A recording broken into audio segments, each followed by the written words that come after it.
Okay. Yeah, that was really stupid of me. I had my the Twitch streaming stuff in OBS. I had forgotten that I had tried to uh, stream on YouTube on Sunday, which I don't know how much I like that. I still haven't figured out how to get the YouTube chat to work in the well, you should have come and watched me on YouTube. I only had like 4 people watch me, and so it didn't really get me anything. I was checking it just because I thought that it might be better metrics, like engagement and stuff, but it was not. You should just have your family watch. But yeah. So, anyways, the huh, you can say it's actually that's a really good question. What's a good futzing, fooling around with Binja? Yeah, there you go. There you go. Perfect. I need to actually open. Hang on, just a second. Got to open the window for Visual Studio Code.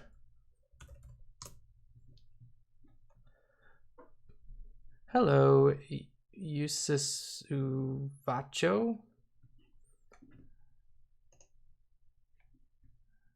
Give me just a second. I'm getting all my stuff set up for a second. There we go. Okay. Whoops. No, I don't care about new updates. Let's see. I gotta remember what I was doing. It's been a while since I was at Infiltrate last week and didn't get to do anything. So let's see. There's a really good chance that I haven't that I need to actually add it to the oh yeah, Decompiler's there. Cool. Yeah, I've played some Pwnable.kr. I actually stream some Pwnable stuff on Sundays, Sunday afternoons or evenings, I guess. I did some Pwnable.kr for a couple of weeks. I did some Pwnable.tw last week or last Sunday, and solved 2 of them, I think, and Fusion exploit exercises. No, I haven't done those yet. I don't actually know what that is.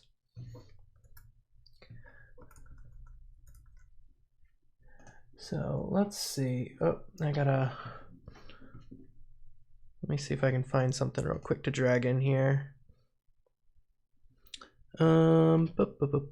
Where's.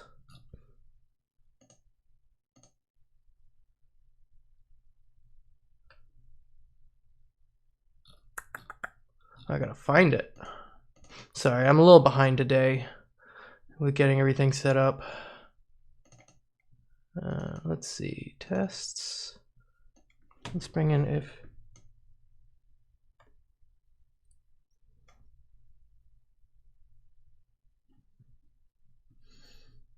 Do I have? It's not showing up, so let's see.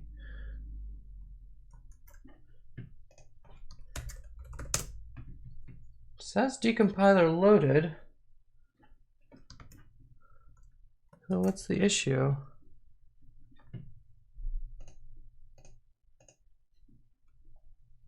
Didn't have an import error. Did I mess up? Oh, I know why. Because I probably set it to 0. Yep.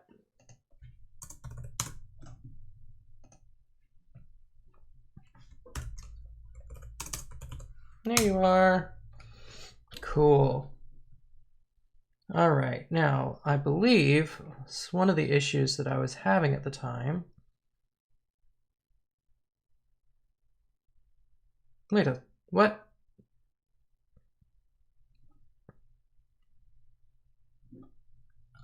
It's a disassembler. Binary Ninja is not it's not a debugger.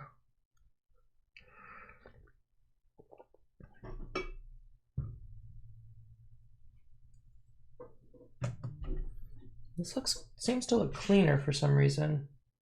Not really sure if it is or I've just forgotten. Ghedra's not a debugger either. It's just a disassembler and decompiler. I am outputting a lot of stuff apparently. We should probably get rid of that. Is that a debug thing or a log thing? Yeah, it's a log thing. Okay. So let's go back and let's see where we should start. I think I have a to-do somewhere.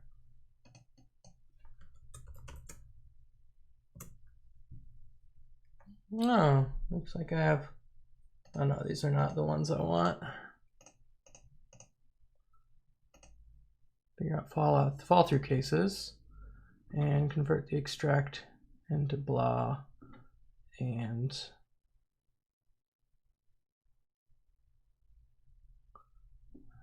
what did I mean by that? Oh, right. There's an extract in the one of the switches, I think.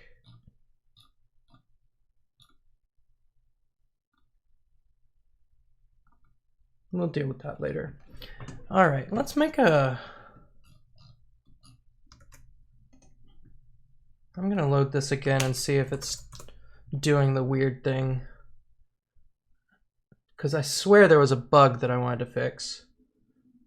Maybe I fixed it, I don't know. It looks like I maybe did because it's not showing up anymore.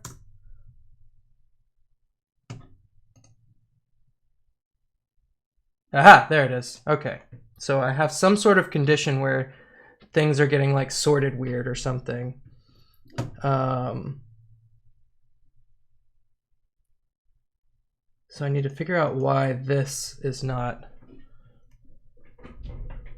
showing up.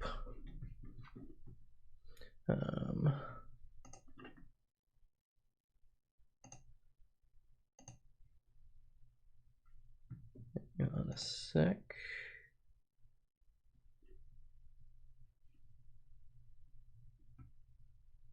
Hang on, I gotta fix something.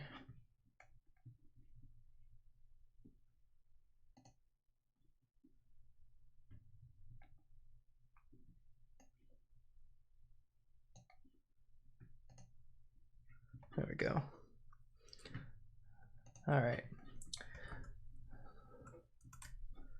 So let's make a new test. I want to make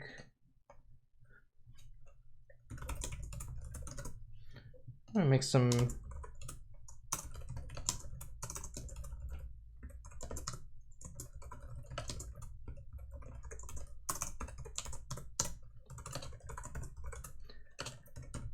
I'm gonna try and do a loop and see what it looks like, and then we can try and make some stuff. Void simple for loop.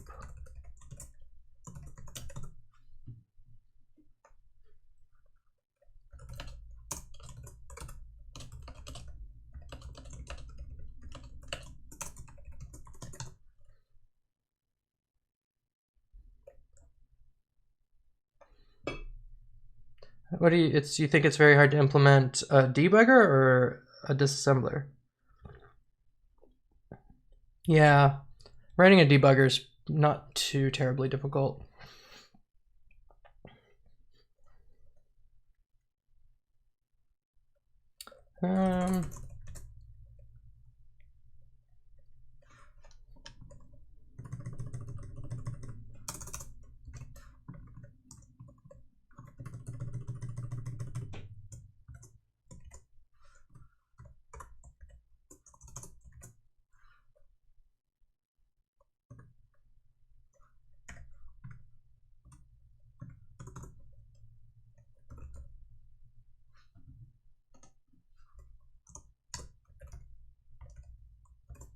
What's sleeping?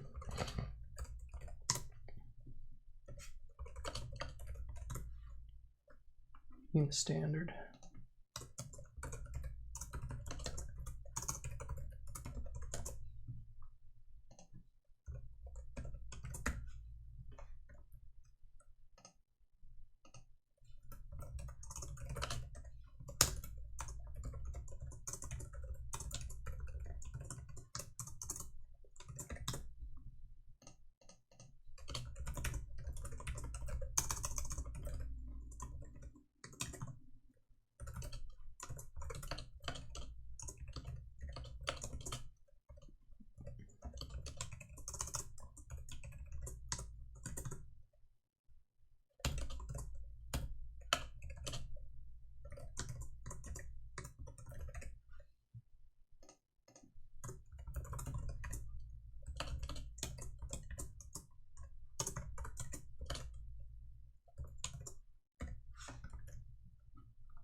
All right, let's see.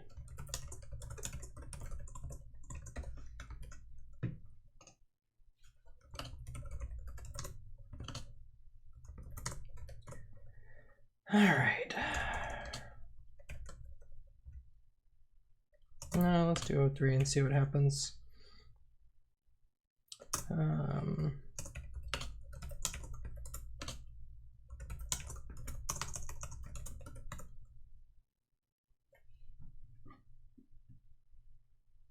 Oh wait, does sleep take an int? Oh, I guess so. Oh, it is in milliseconds. Do that. All right. Make sure it runs.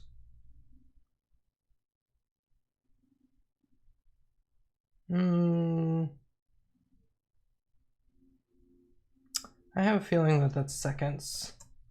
Yeah. Why does it take an unsigned int then? I want...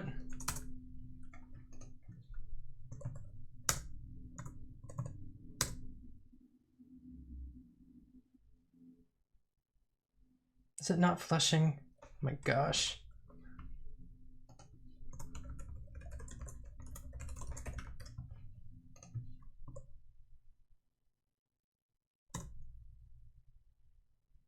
Oops.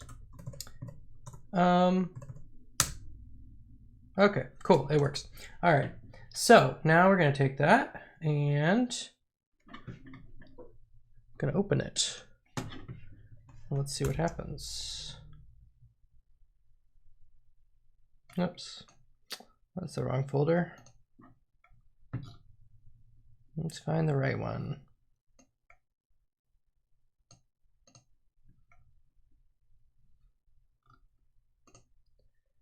So, okay, what do we have? We have a bug. Cool. All right, let's figure out. Turn self.address. Nodes. Break node does not have an address. All right. So that's probably from the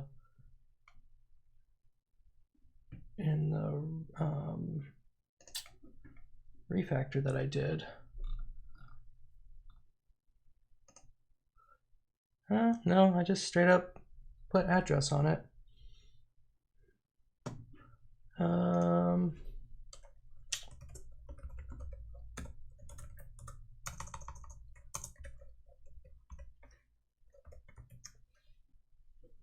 It probably works better. So let's try that.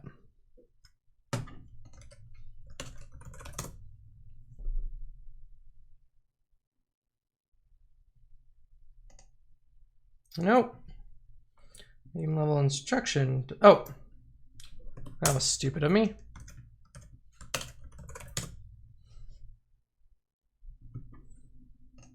There we go. Okay, what do we have?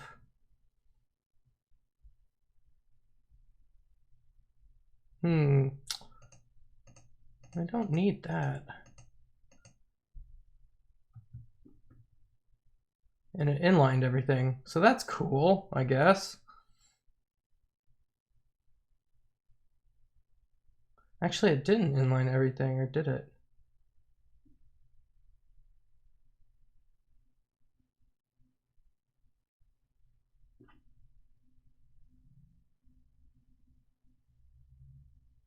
Oh, yeah.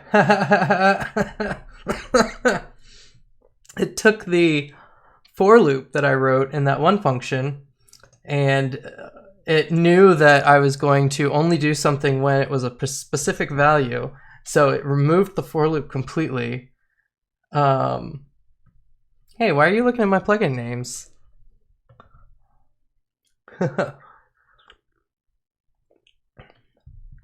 And yes, if you want to see what those plugins are, you'll have to take some of my trainings.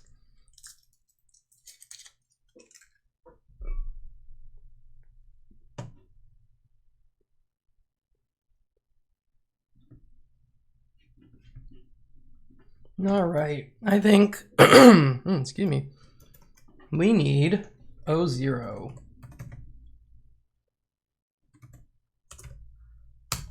Or I need to write more complicated code.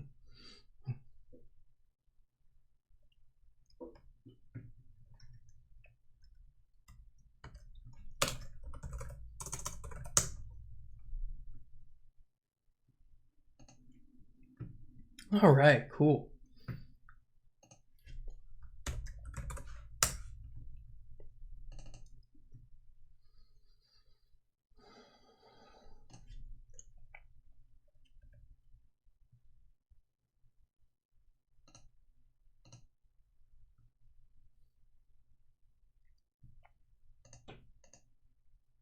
It's an interesting.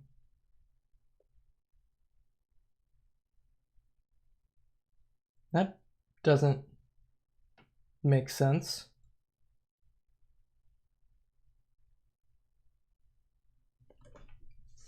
$80 greater than var C and 80 is less than or equal to var C.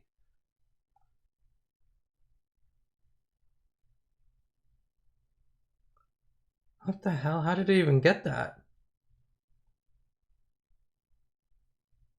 All right. Oops. Let's see what the disassembly looks like. Oops. No, that was simple for loop. Wait.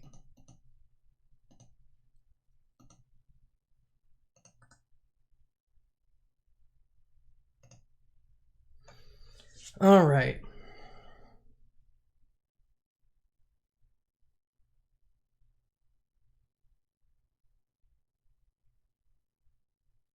Why does it have an and there? Is it because of this block? What's the dominators for this?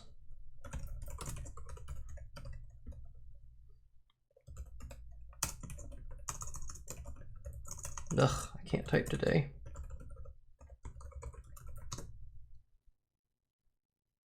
No, that's right.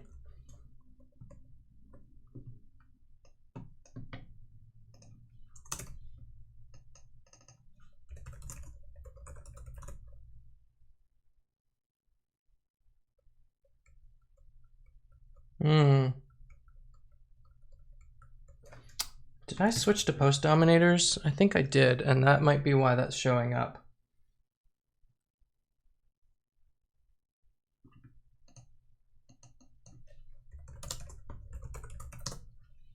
No, I didn't. Okay. Well, let's figure out what we're doing here. Oh, I gotta figure out what the hell I was doing.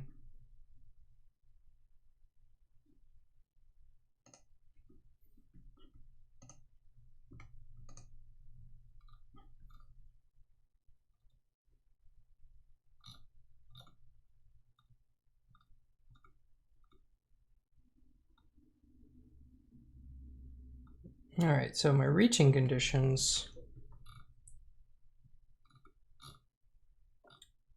Oh, you know what I'm gonna do? I'm gonna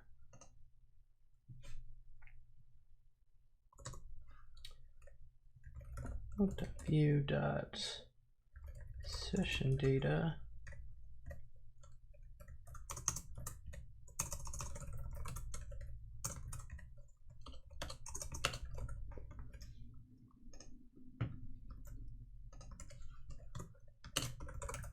Now I should be able to actually like inspect it.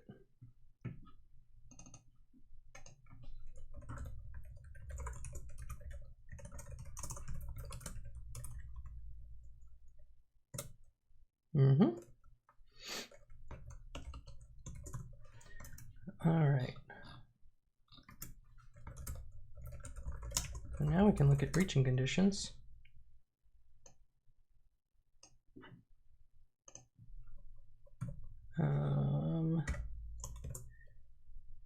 And we want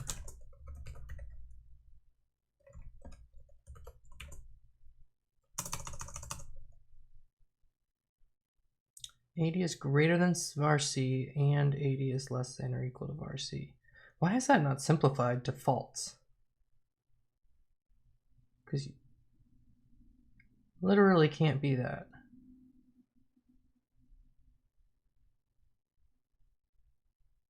And I'm so confused. Let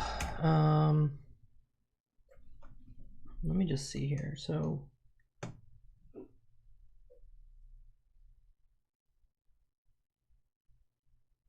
for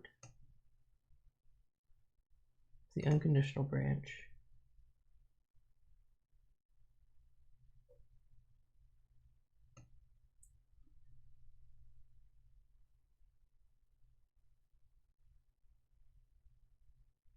Two, 3, no, that's not the one. I want anything that has 2, 3 at the beginning of it, or at the end of it.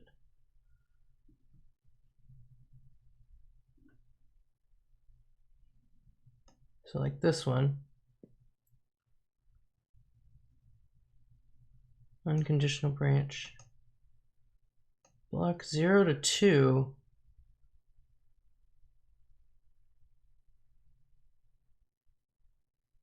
Okay, this is wrong.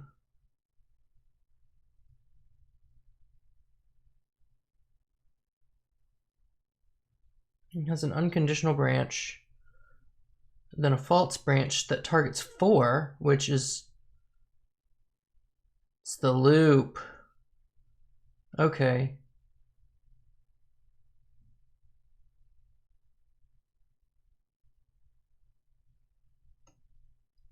That's why it's doing it.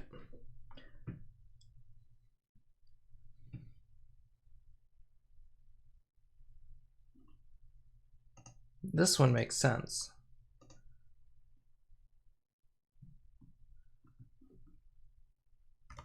So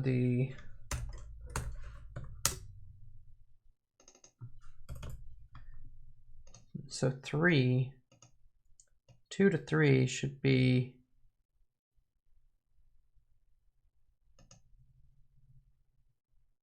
yeah, right here, false branch. This is the problem right here. 2 to 3 and 3 to 4. It should not go through itself to here. Which makes me wonder why it's doing that at all, because it talks about that here.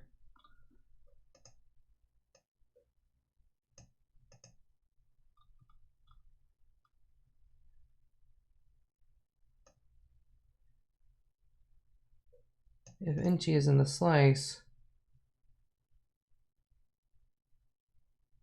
and it's not in the stack, then you add the path to the stack, and you don't do anything else. You don't add int to the stack.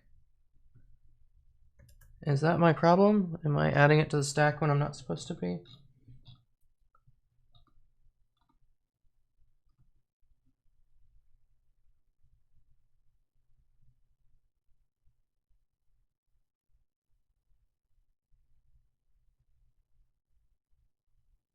No, I'm not adding it.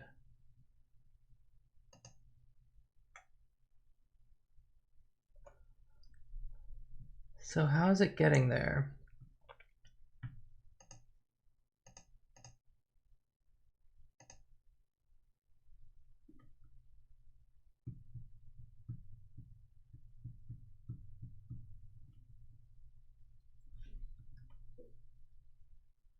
Is it because I'm doing the stack? No.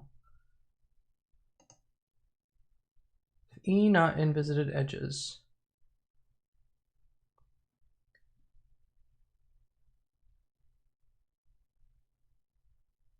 I wonder if I should be visiting, keeping track of whether or not I've visited the node, because I think that's the problem, is that I'm visiting the node more than once.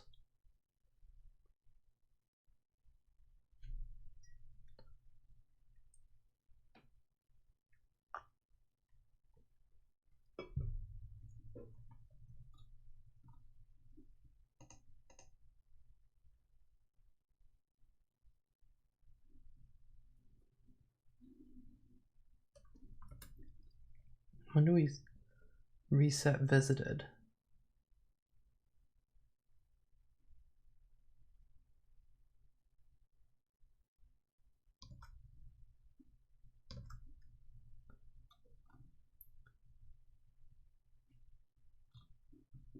And then remove visited nodes is... What the fuck is it?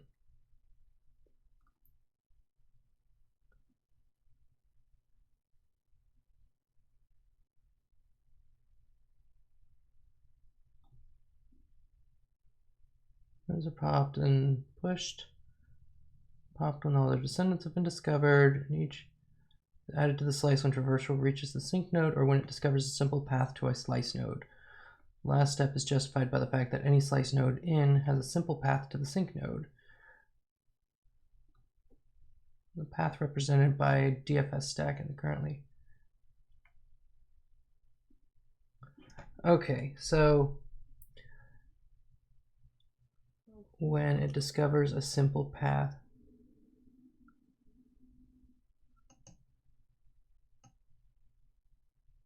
so if NT is in SG,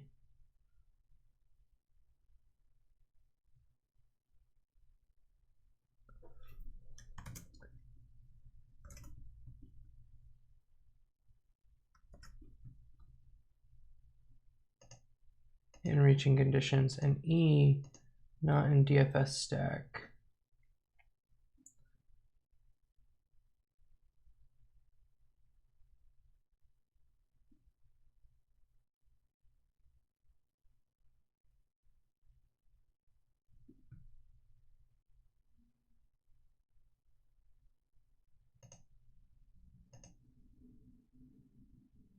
yeah, this should work.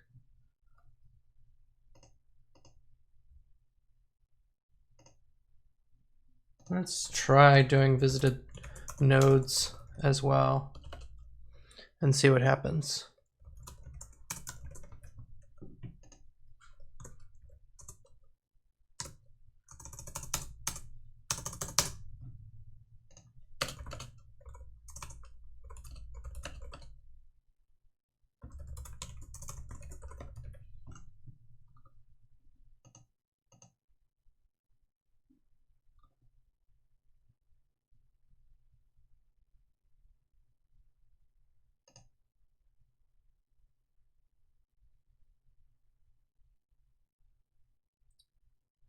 All right. This might not work because I feel like this is going to mess up. This is going to mess up all the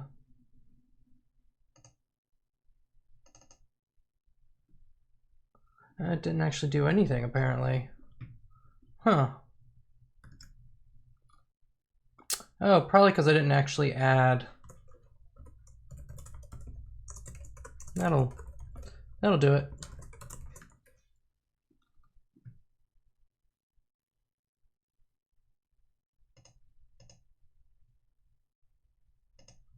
Let me see. No, let's leave that off. I think I might need to add visited nodes right there and pop them off so that they can be added back on the next things. Nope. Nope, just got it even bigger that time, it looks like. That makes no sense.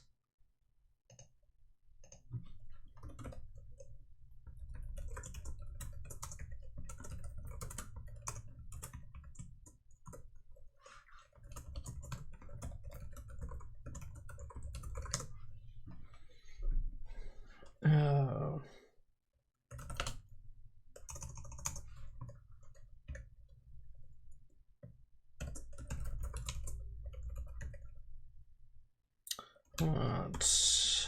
IL basic block, and then current MIL for basic block.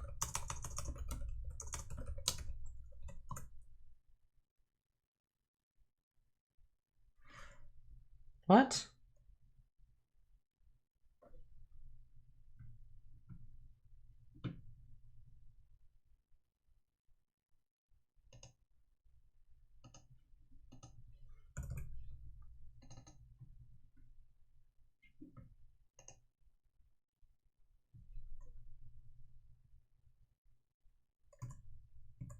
That didn't make any sense.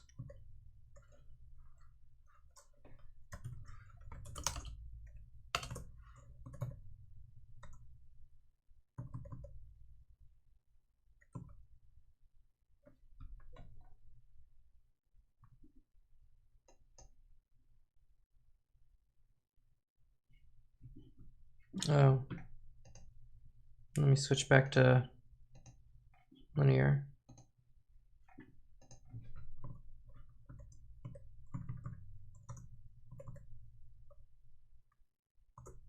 There we go. Okay.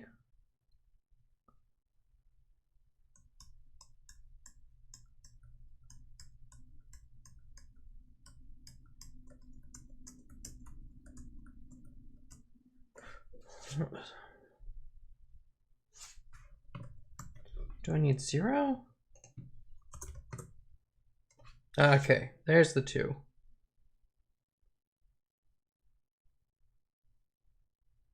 And they look exactly the same.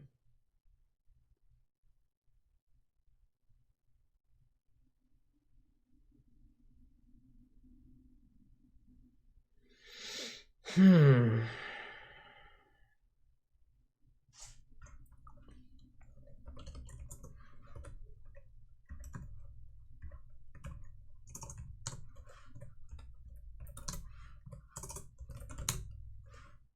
Two to 3.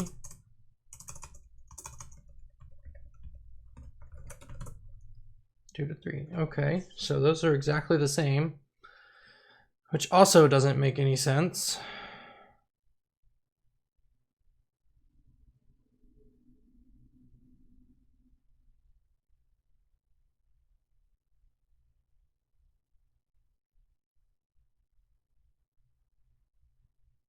Oh, hang on a second.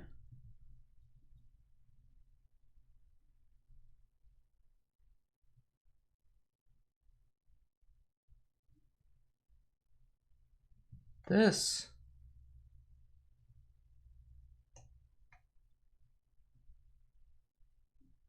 It doesn't seem like that's in the right place.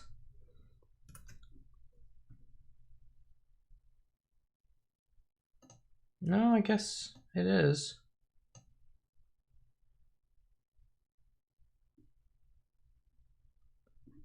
I don't really know how that works now, suddenly.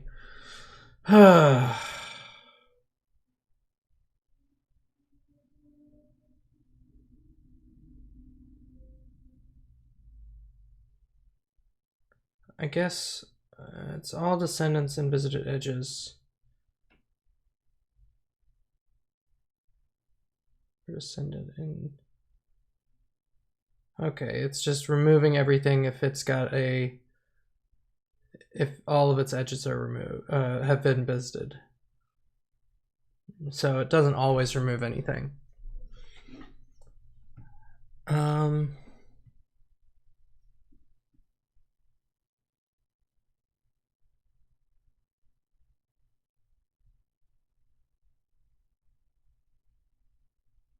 should I add?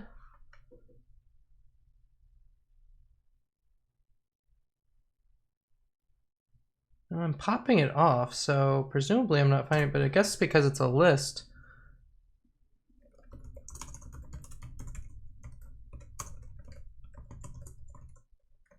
Maybe I need to add that there.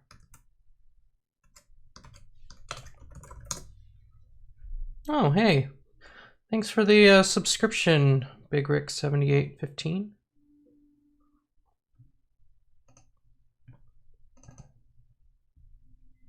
All right, well, we apparently cut down on that one OR thing that it had going on here, but this still not making any sense. What the hell is happening?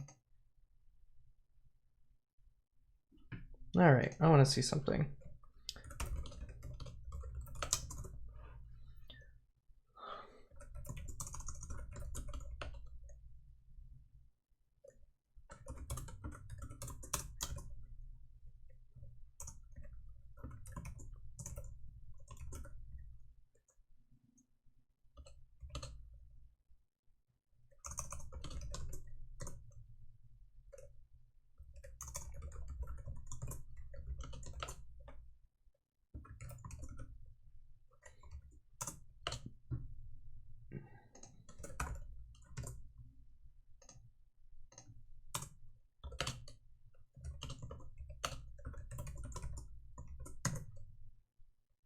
Yeah, so why is that not simplifying? And why is it...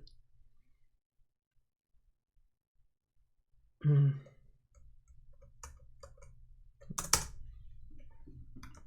I not simplifying?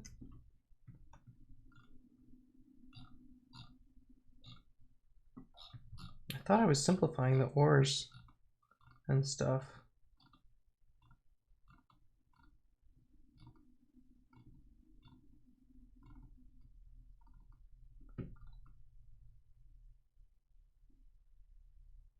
Oh, no, I guess I'm not.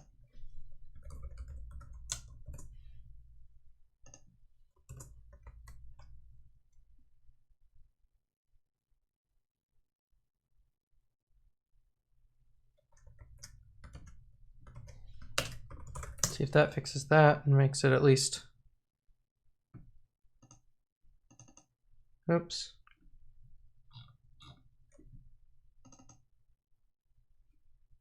Oh, now I got an error. None type.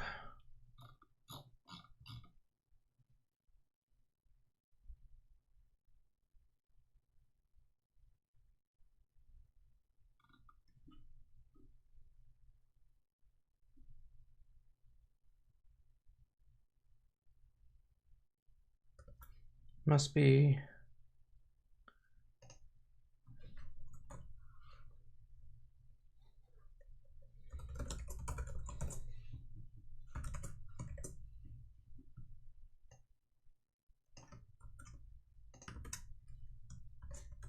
Let's see what that outputs for me.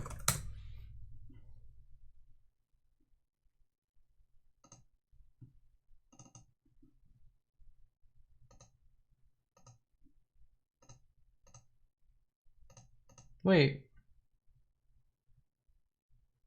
Why is there a not?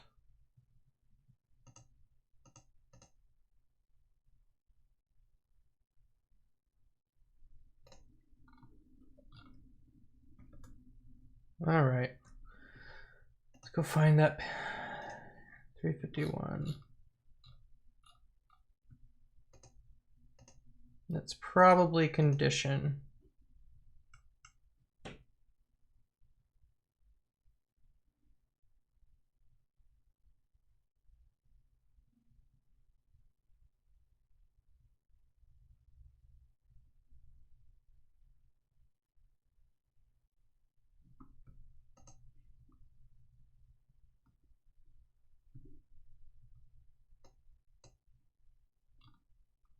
Wait, do I actually need to come in here?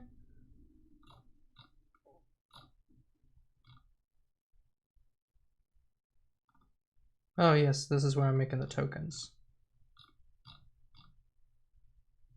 So what is it? Oh, is it one of these things that I'm having issue with? I thought I am handling all of those.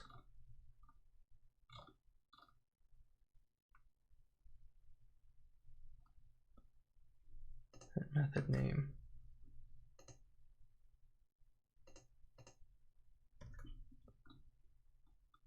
Ugh.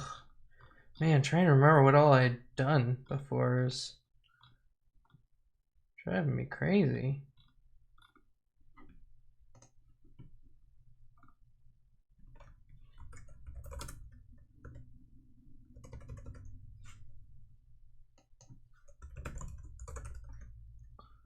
All right.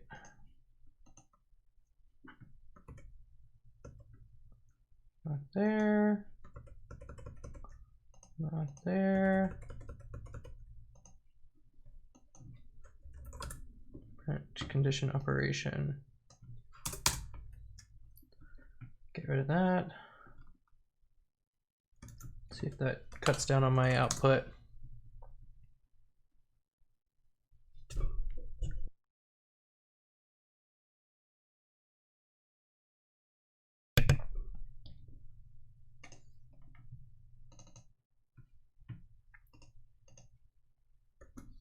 All right, so where are you printing?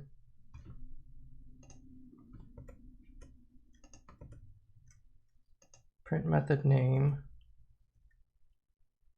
print expression.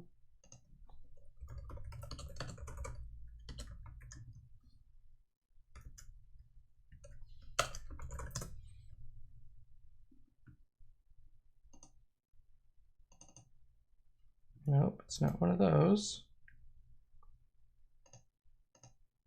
Not that one.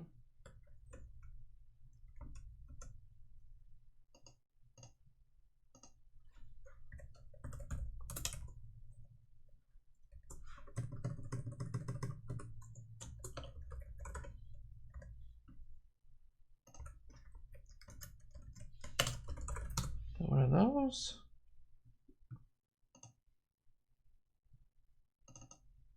Nope. Okay, so it's missing something that's not being output. Something is being returned.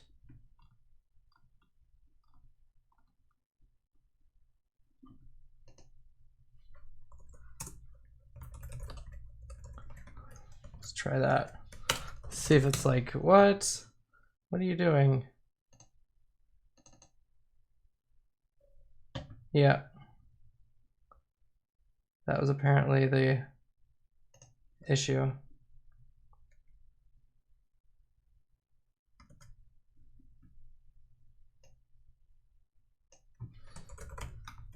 Okay, so it's falling through there for some reason. See if it, yeah, okay. So we've discovered the issue. It's right here. Else print what needs to go here.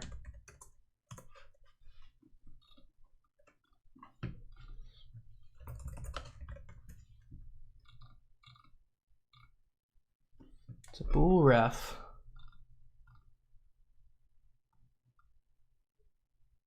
I guess num arg.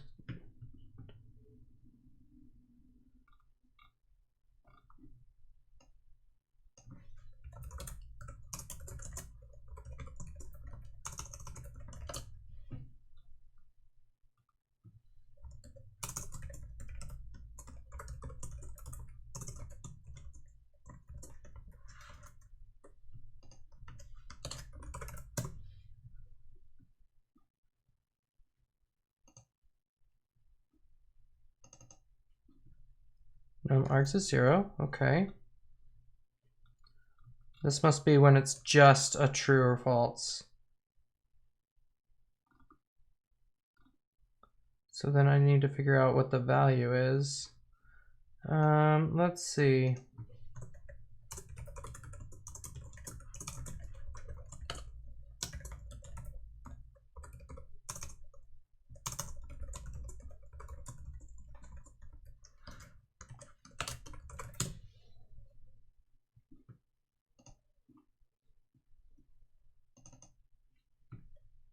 Name false.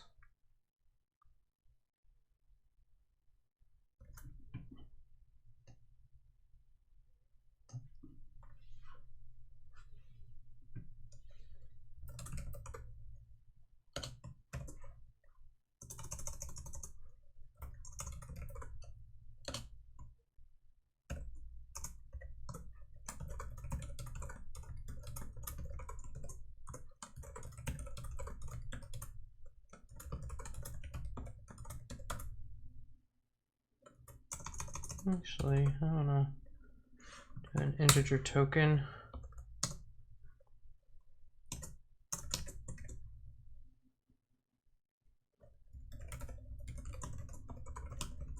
We can do the name here and then the value. Oh.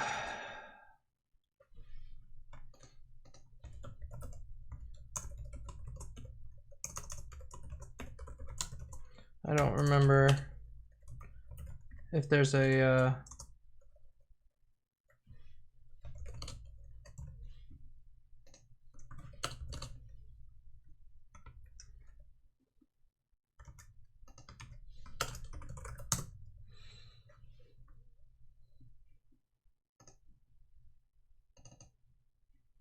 there we go.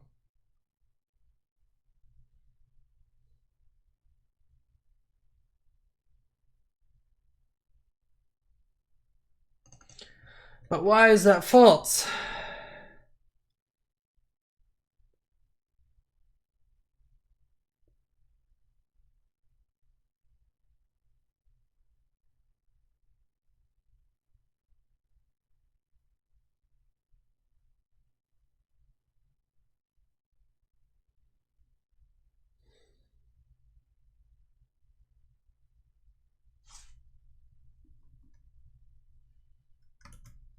Where are we creating that condition?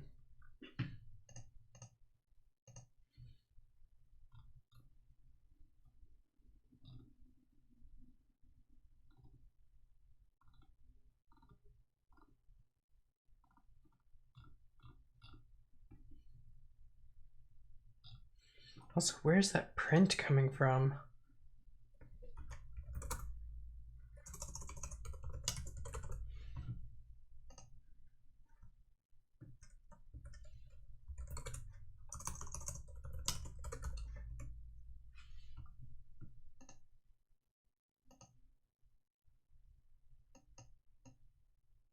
I guess it's this that I just added.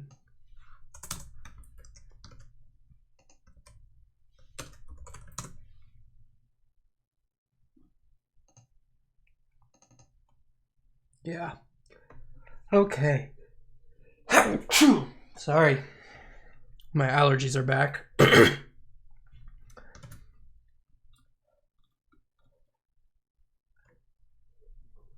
Okay, so reaching conditions is wrong. And why?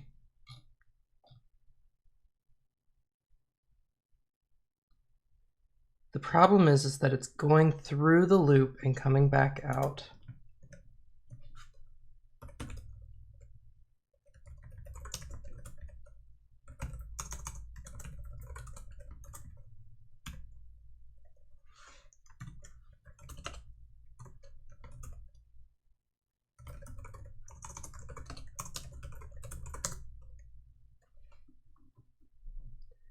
So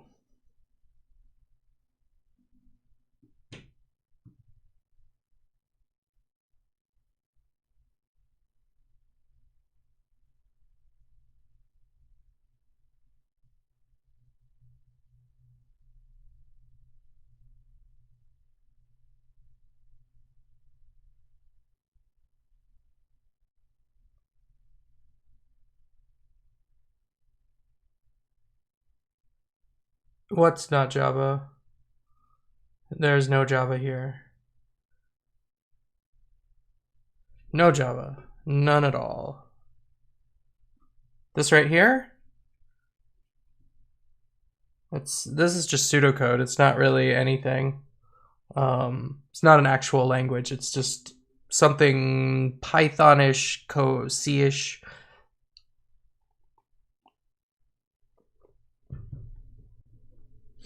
Haven't gotten it to the point where it has actual like C construction and stuff. Like it still has various intrinsics from the IL. Okay. So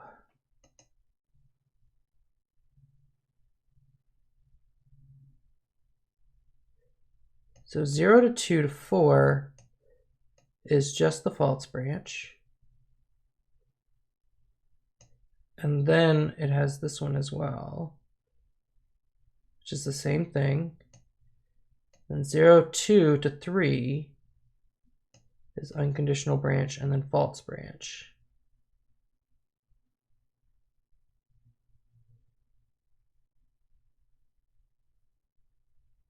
No, that doesn't make any sense. This should not have...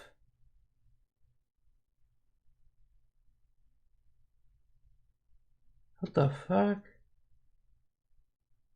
0 to 2 shouldn't have anything that targets 4 if you're going to 3. Why is the false branch that targets 4 here?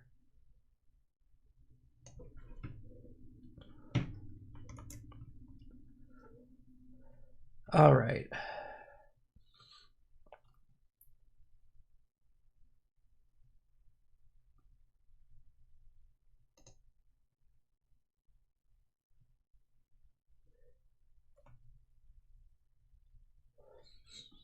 Let me see here. So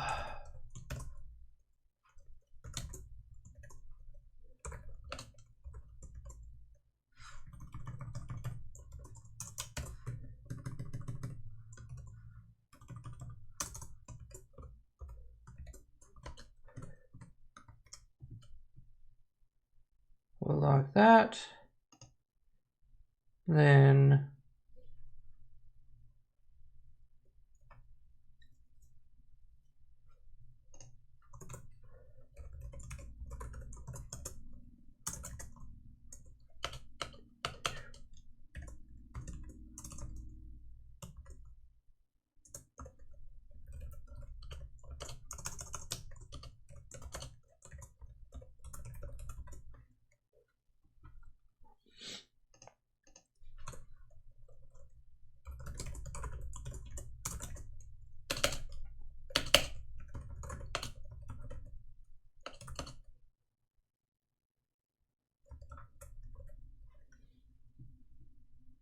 wait. Oh no, edge is going to... That's not what I want. Yeah, but I'll go ahead and add that.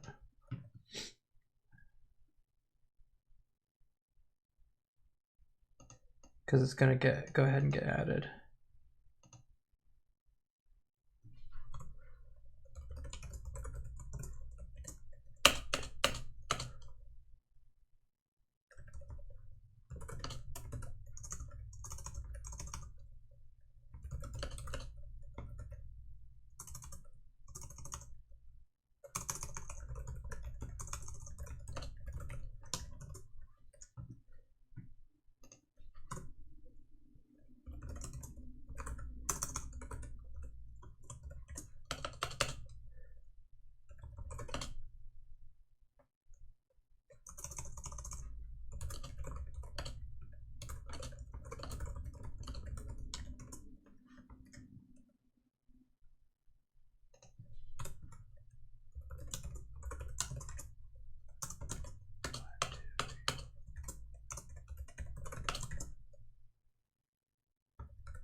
All right, Let's get a shit ton of output and see what's going on.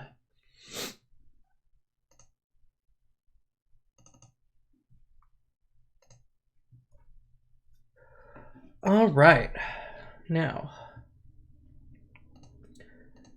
we are looking for blocks to 4. No, yeah.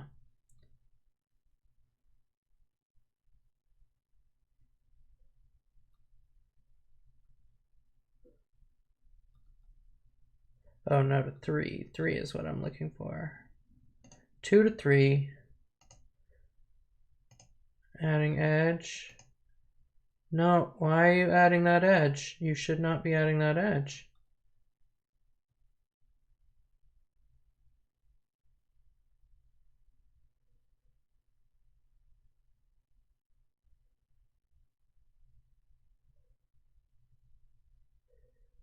You should already have been visited and...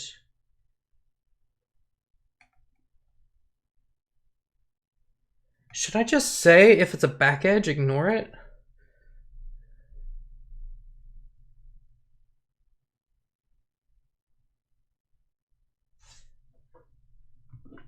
Because that's not what...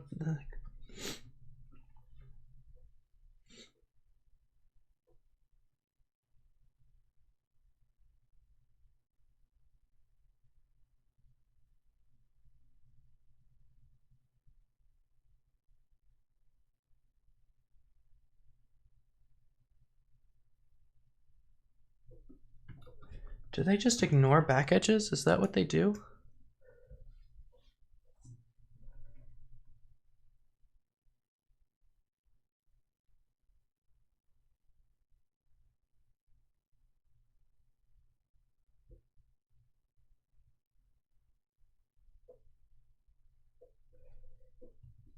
Yeah. We can only consider simple paths. So I think... not affect the condition based on which one is reached from the other. Intuitively, we are only interested in the condition that causes control to leave the cycle and get closer to the target node. All right.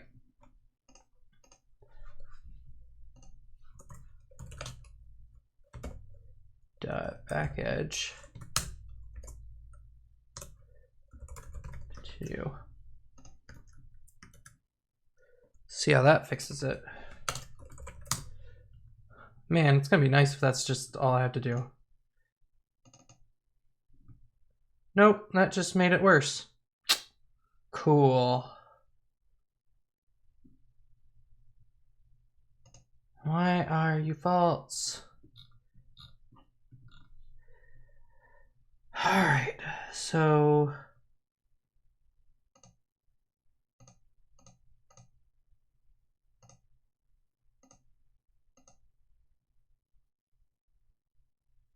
Wait, why does this not have any edges? This... Oh, it's because of the back edge thing that I just added. So let's take that out and see what happens. Should get an output on that one.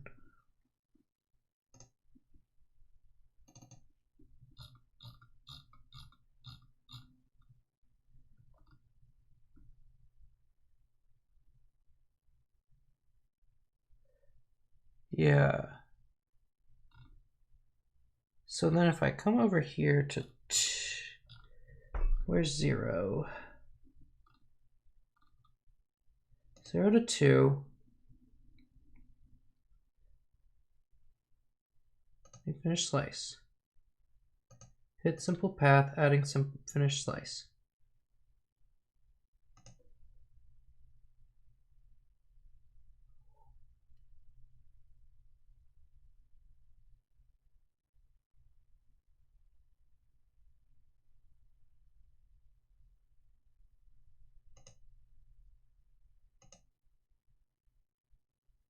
This is the problem right here.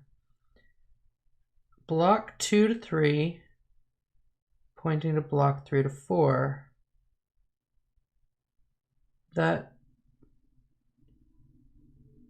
Oh, I guess it pops it and it doesn't actually like add that DFS. Okay, so that's doesn't have that slice. Okay, cool.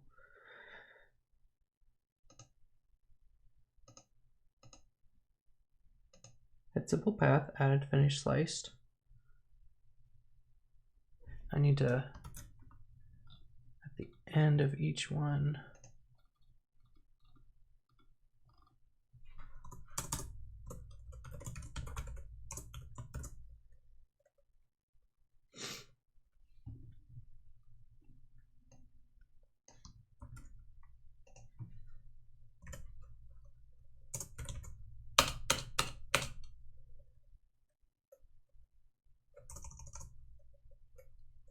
no, just do finished slices.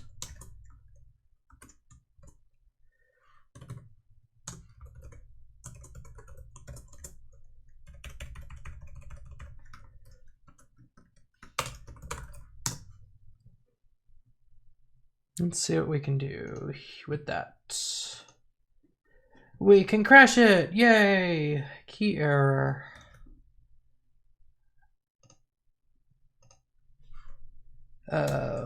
If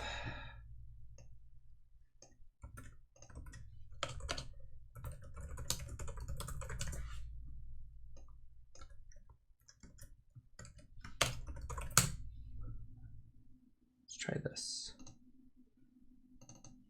Okay, better. All right, where the fuck is our issue? Right here. 0 to 2 to 3 to 4. You should not be doing that. Adding finished slice.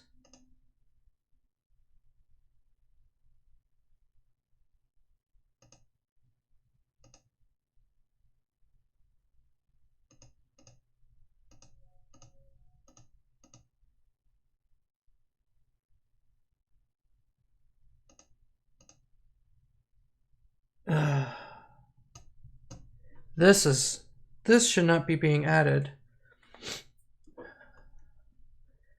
because that one should have been seen already.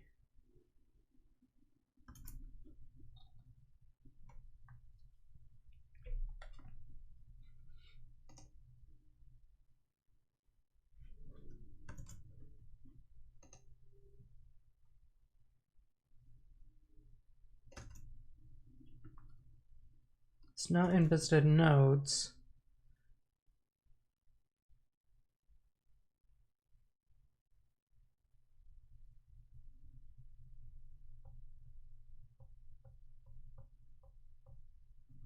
Shit.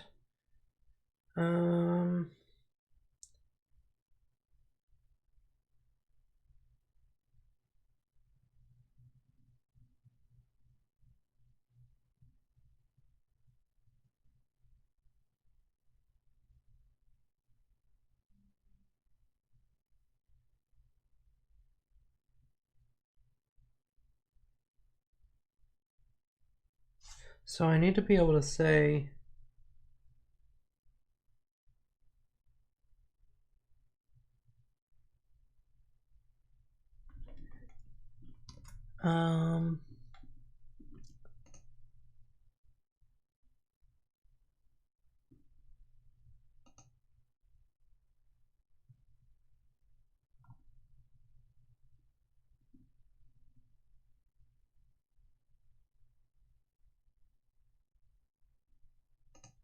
hang on, if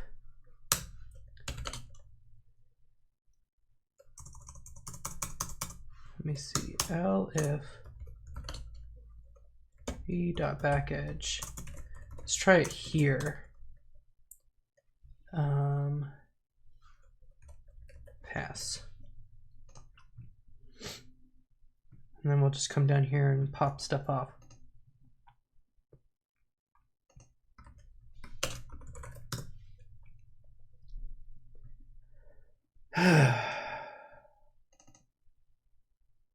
Didn't work. What the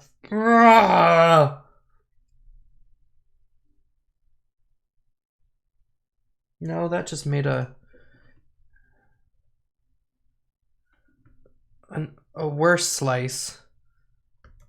Okay, that's not what I need to do. What I need to do is actually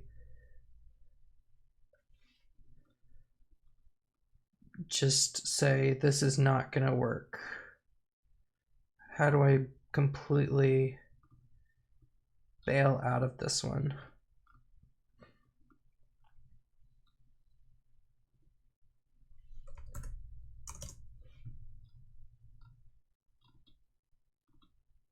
I thought that would get me down here.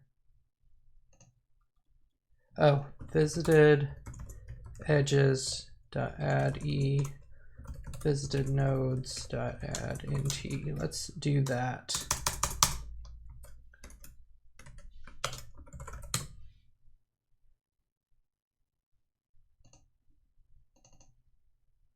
Closer, except backwards. No, 80 less than or equal to varc. That is true. I don't know why this one has that.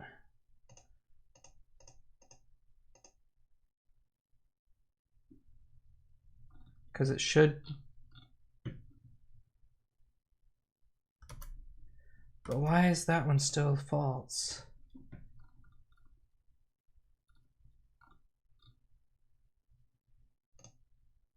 Right there.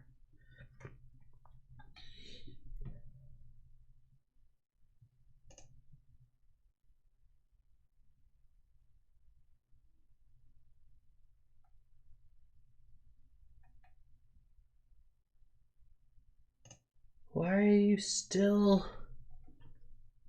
That's a back edge.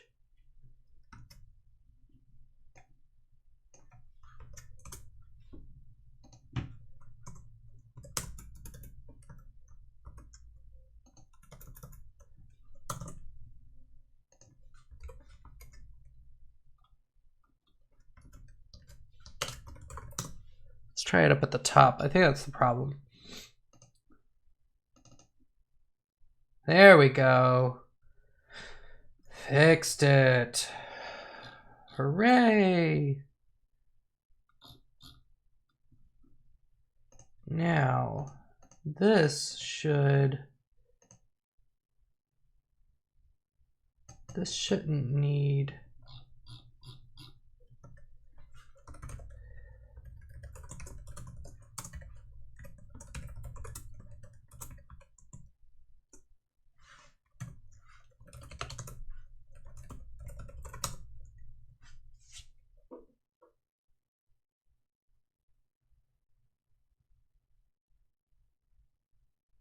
Okay, so why is that region got a condition? It should just be a sequence.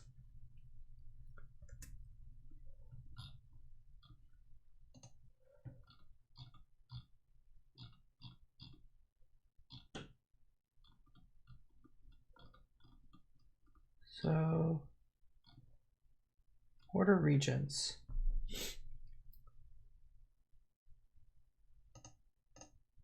If it's true,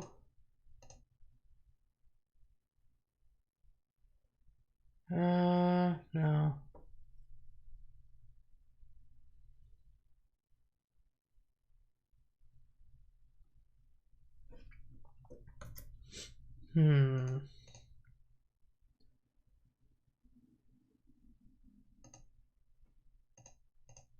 So how can I determine that that is a unconditional, like it's gonna get there eventually once it breaks out of that one thing?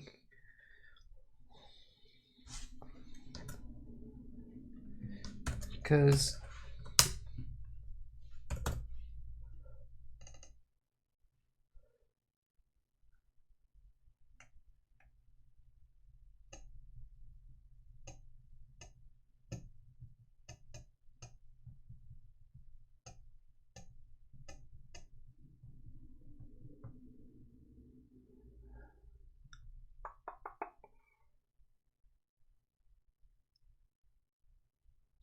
that's a hard one.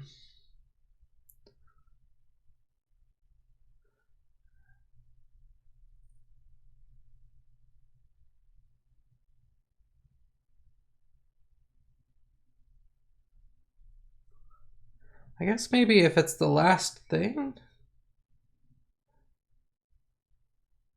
No.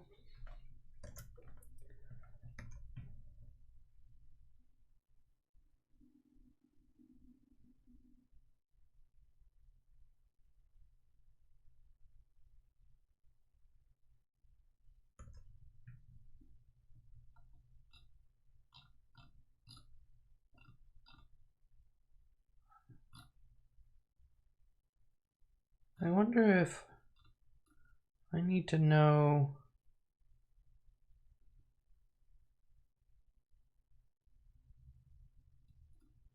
I wonder if looking to see if there's a loop in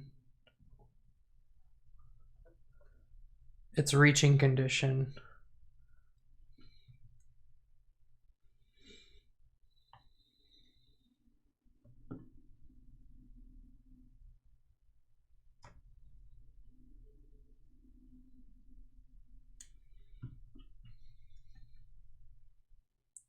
But I'm not sure.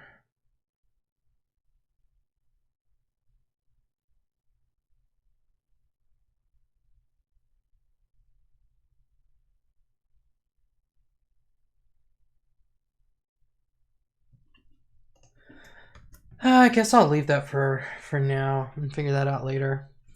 The more interesting thing is, let's look at the paper and come down here. I want to figure out, oh God. This looks very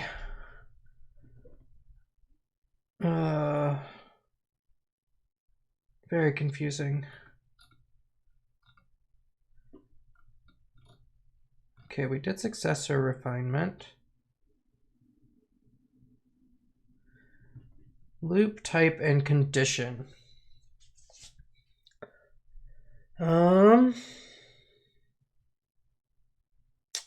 Let's see.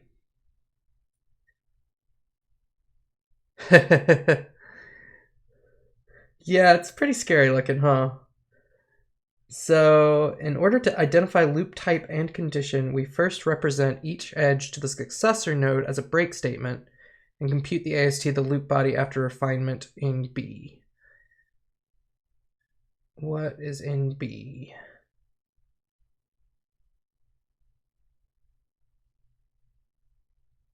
They should like have little annotations here that say like, we defined this term here, or like link to it or something. Note that the loop body is an acyclic region that we structure as explained in IVB 4B. Next, we represent the loop as endless loop with the computed body's AST, i.e. in L equals loop, some Greek letter that I can't remember, maybe ta, endless, blank in B. JL97, I haven't done a lot of crack me's lately, but I've been doing pwnable.kr and pwnable.tw. I do those usually on Sunday nights. And then Tuesdays and Thursdays, I do more tool development stuff. So right now I'm working on writing a decompiler. Let's see. Our assumption is justified since all exits from the loop are represented by break statements. And then we infer the loop type and continuation condition by reasoning about the structure of loop L. So the loop endless blank in B. Okay, in B must be the successor node or whatever. The node at the end. Maybe node break. B is for break, maybe.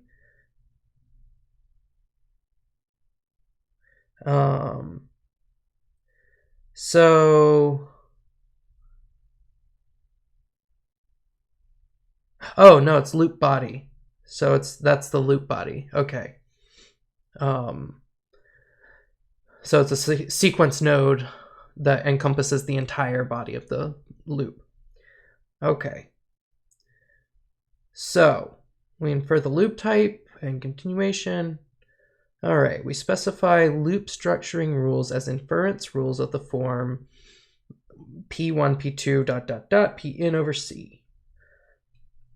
All right, if all premises are satisfied, then we can conclude the statement below the bar C. Okay, that sort of makes sense. So I think we might have some more constraint satisfying coming up soon. Figure 8 presents our loop structuring rules. The first premise in our rules describes the input loop structure, a loop type and body structure. The remaining premises describe additional properties of loop body. All right, so let's look at some of those real quick. So a while loop, where's the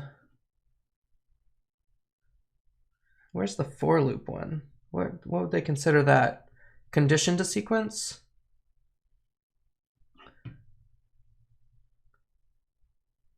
All right, let's look at the while loop then. In L equals loop is an endless loop with no condition and that, whatever the hell that means. And then in1 equals some fancy B with a C and an R. Okay, cool. So then that means that loop in L becomes loop of type while with a condition of not C with that sequence, where I is between 2 and K. Okay, is a sequence.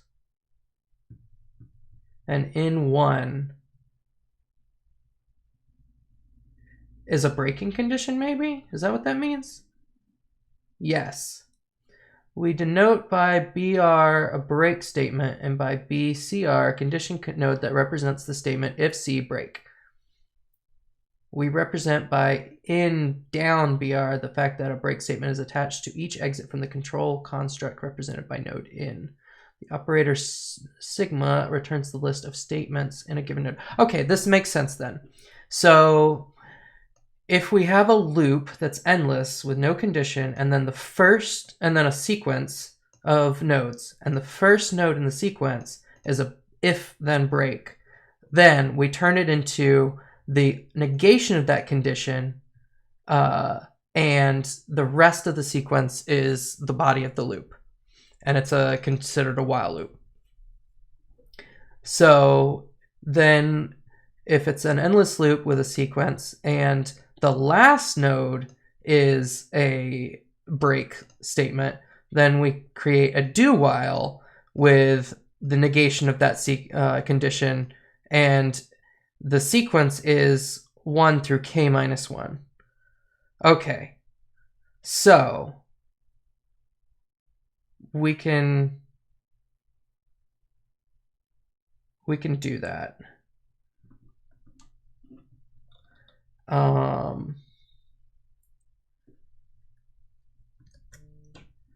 So let's see.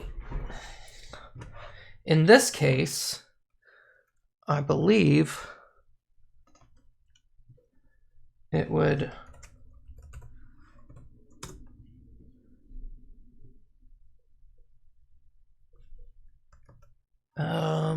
let's see.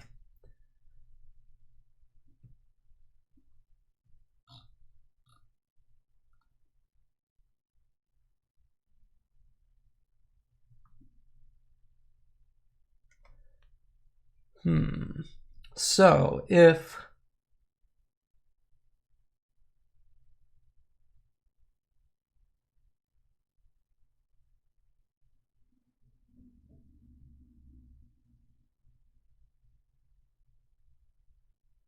okay, that's conditioned to sequence.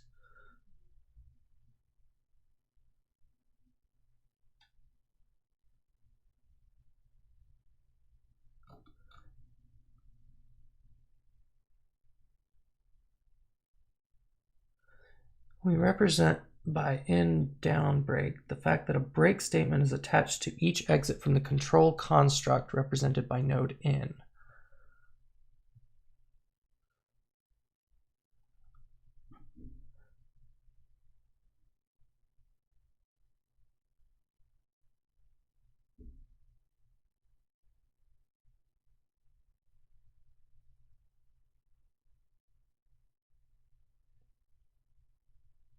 if it's a sequence, an endless sequence, and in K is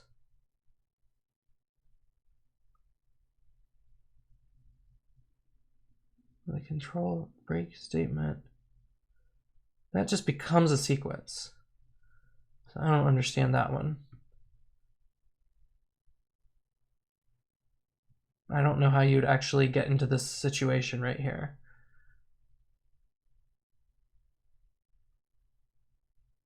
So they do they not do for loops? I thought they did for loops.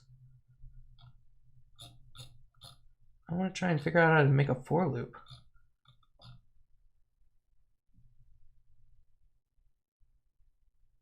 No, I guess they don't. They just do while, and endless. Okay. All right, that's doable then. So in this case, we would turn this into a do while 80 is greater than C, and then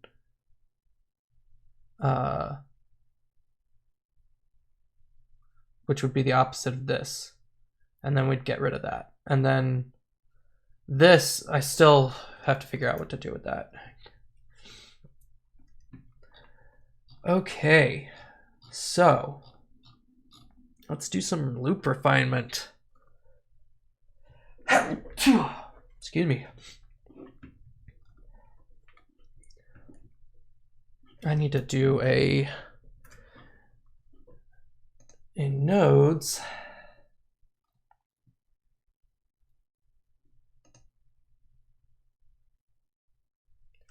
Loop is the thing.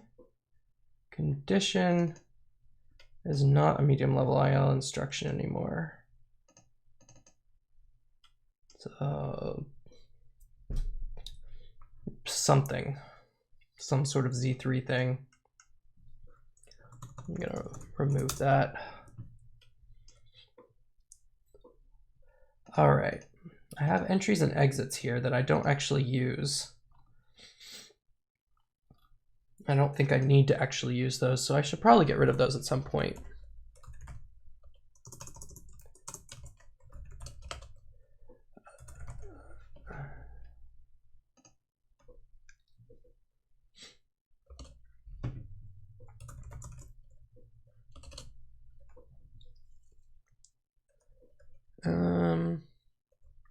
I'm just gonna make this a string. I don't feel like making a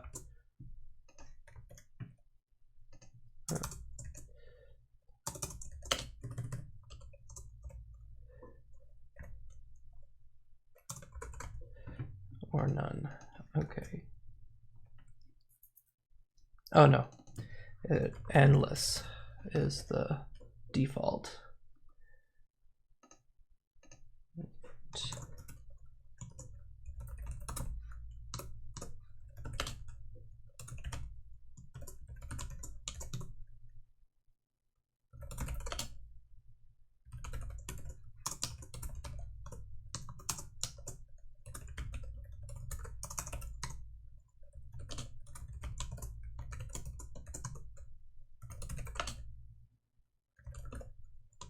All right.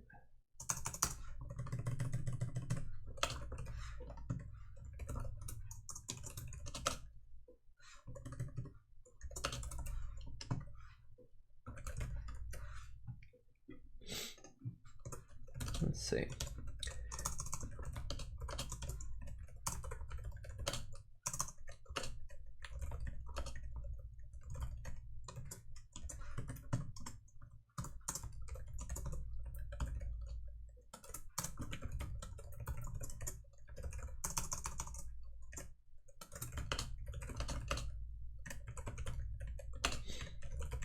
Or do while. All right, so that has a default, so it'll always be endless to begin with. And so now we can, excuse me.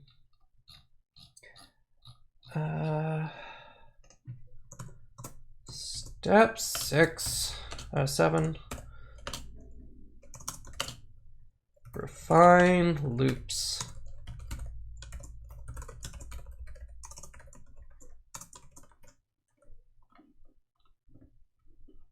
Okay. It's a long file now.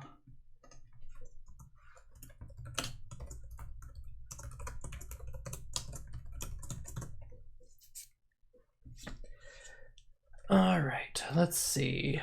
I need to loop over everything, which I'm sure I've done a bunch.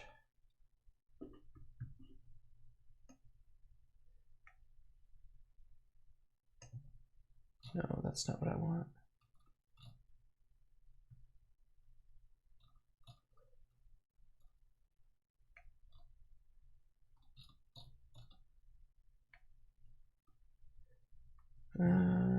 Let's see.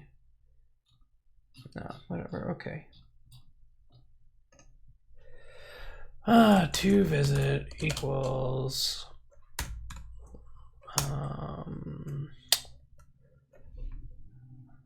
Let's see. We have 2 regions, right? Go look at. Yeah.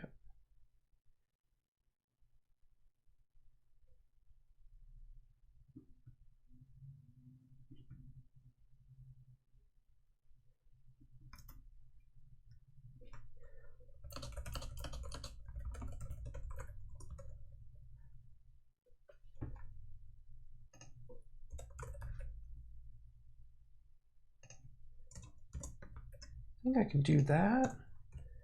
No, maybe not. It doesn't like that. Cannot be used in comprehension. Okay.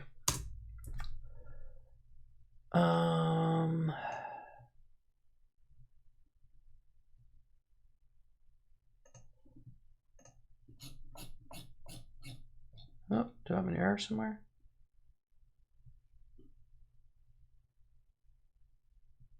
Why is that? I don't know. Oh, I deleted a line, that's why. Okay. So I need to import chain. So I then want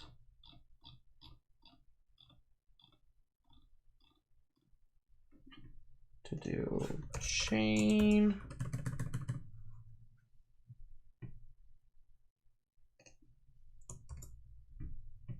I think that'll work.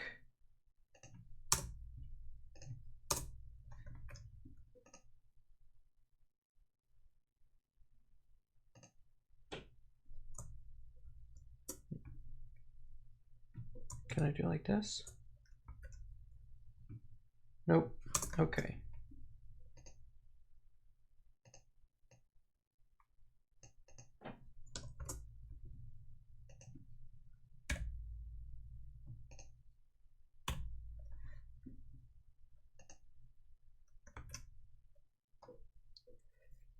Maybe that works. I want to chain.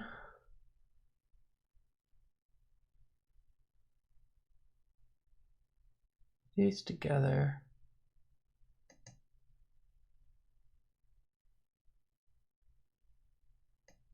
Oh no, I want to do chain like this.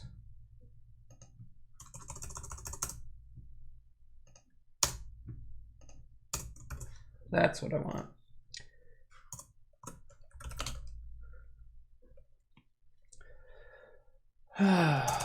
Well, to visit node equals to visit dot pop. I find myself doing these this pattern a lot lately instead of like doing recursive traversal. Oh, let's see what we get when we do this.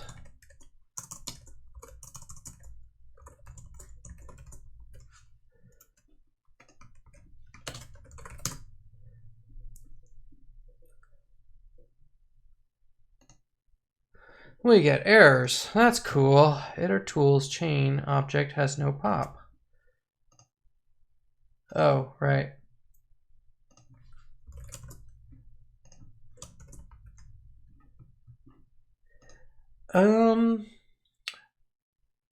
Yes, I would say this is probably breadth first. Well, no, because once I visit one, I'm going to push all of its stuff on. So it's going to visit all of those first and continue pushing on. So I believe it's actually depth first.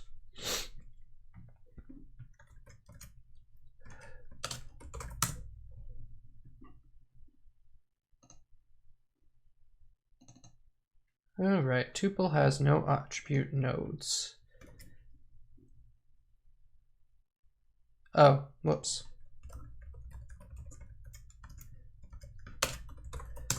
I always do that. I always try to iterate over a dictionary and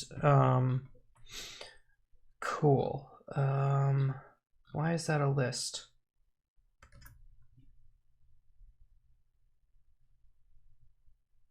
Oh, fine. I forgot that it's a dictionary that I return as a list when I do. Actually, no. You know what? I don't need to do this because I'm in self. There we go. No! That is not where I wanted to be. Oh, I already closed it.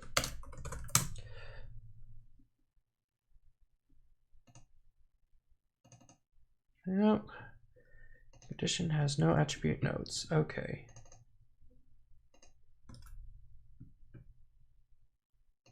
Okay, so they're regions, so children.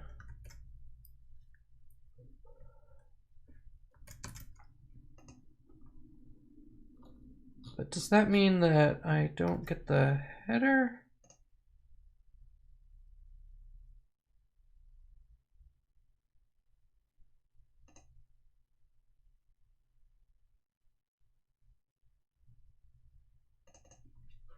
Okay, I don't need this then. I just need to do... it helps to remember what all my shit does.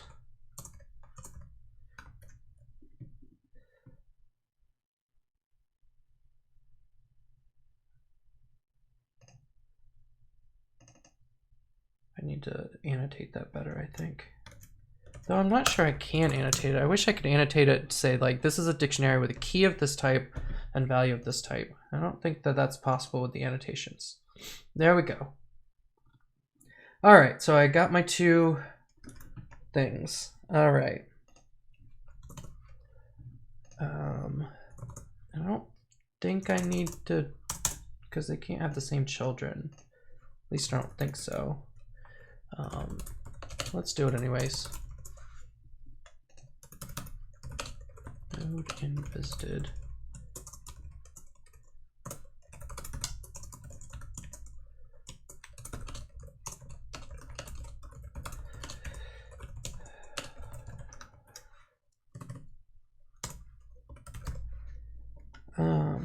All right. So we know that. So to visit adds node.children.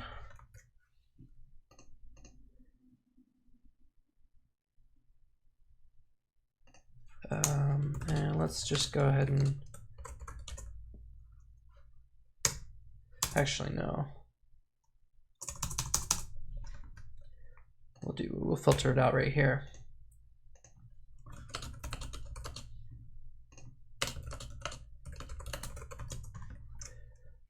Okay.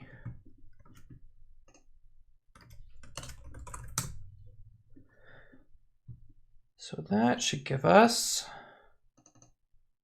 an error. Yay. Why did I do that?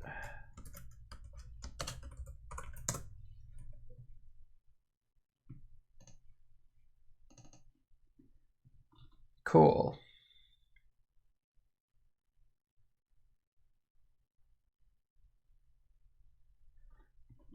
So it hits everything.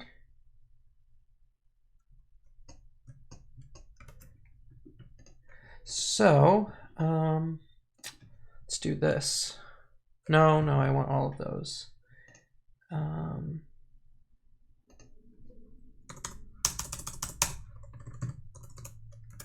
then we do if is instance node medium level IL AST loop node.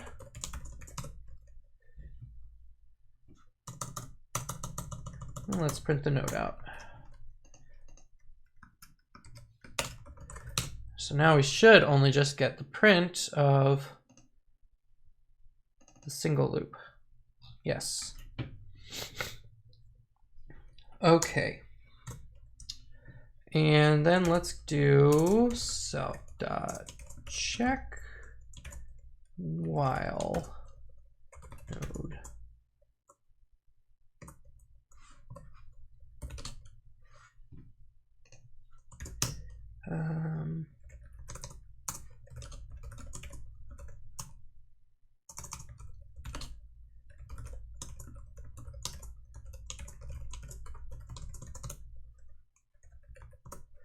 All right, we'll just do these two for the first part.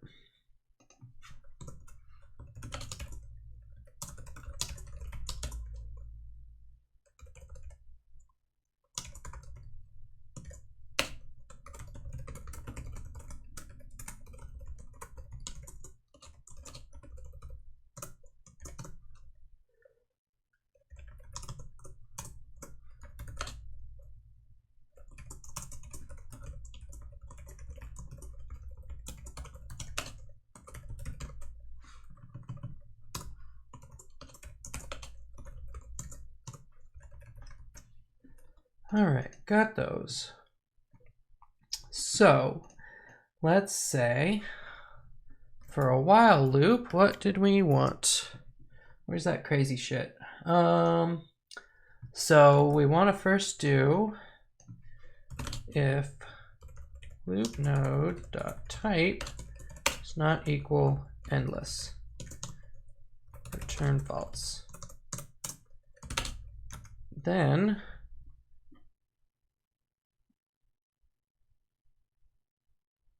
we want a sequence. So if loop node dot loop 0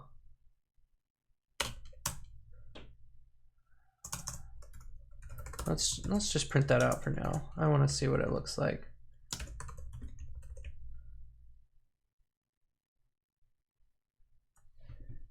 Why did I do loop instead of children?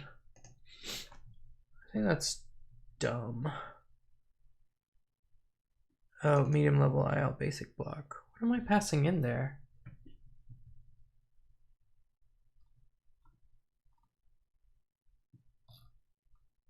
Am I even using that? Maybe I'm not using that.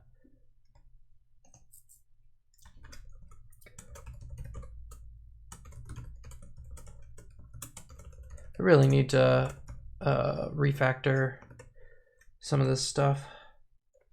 Subregion header.block. And its children are the nodes. Okay.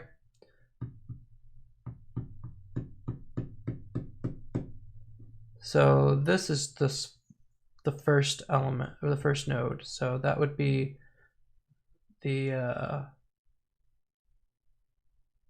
if there's like a condition there, I guess, like, or an if statement.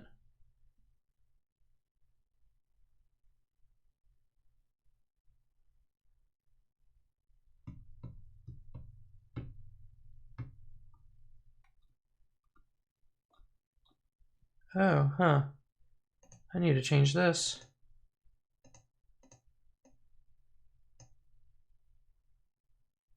Because that is wrong.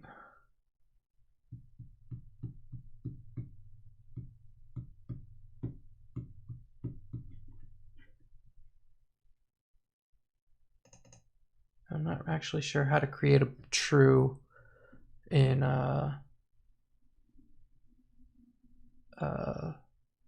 Z3 though, just by itself. So actually, let me add a to-do there.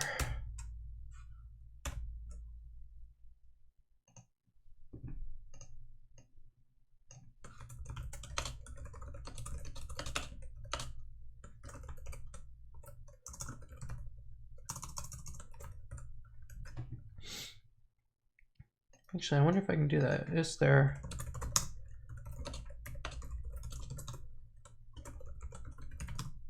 Nope.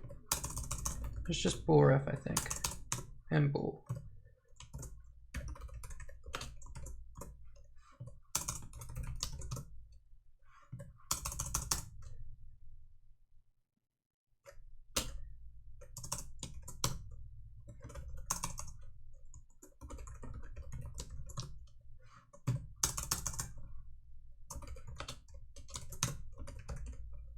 Is there a value? Nope.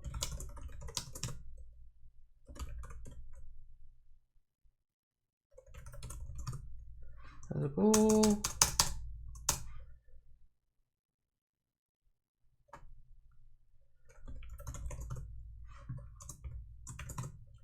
Nope. Whatever. I'll figure it out later. I have a to-do there now. Okay. So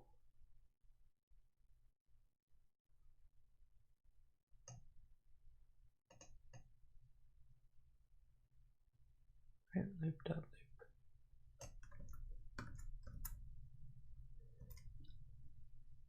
Yeah. Whoops. And I quit the wrong program. I'll have to reopen that.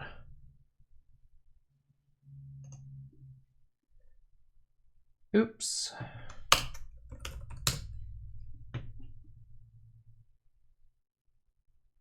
Oh, good. I remember where I was.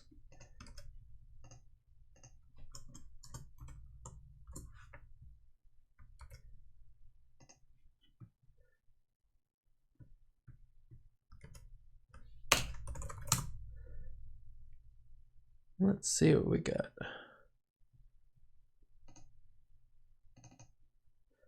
Check while takes one positional argument, but two were given.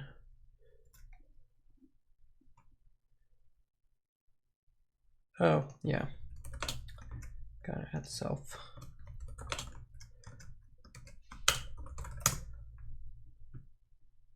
I write Python for 3 hours straight, Tuesdays and Thursdays, and I write Python a lot on the side as well, and yet I still forget to add self to class methods.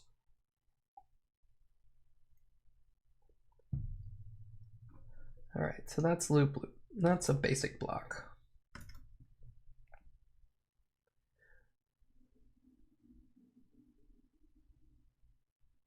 Which is actually going to have the condition. That's actually interesting, yeah.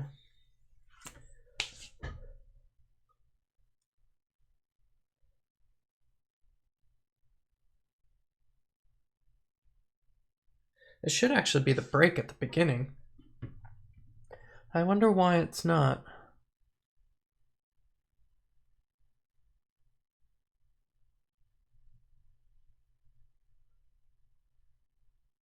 Huh, okay. I have a feeling most everything's going to be turned into whiles or do whiles, but you know, whatever.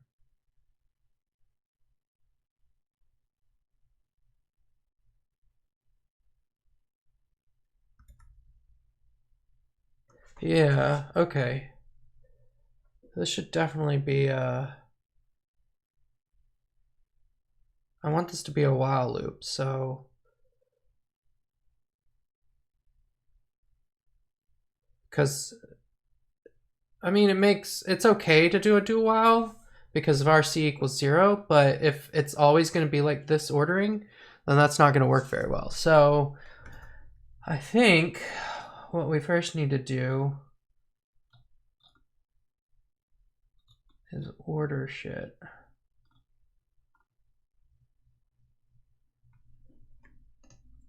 I think I order them up here.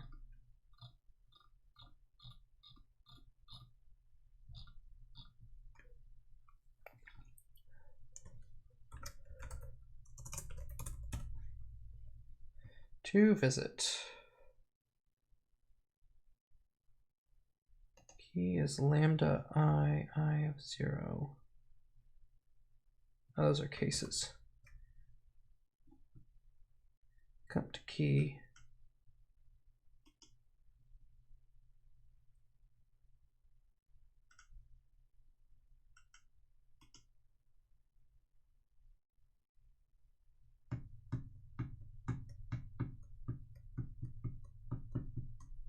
else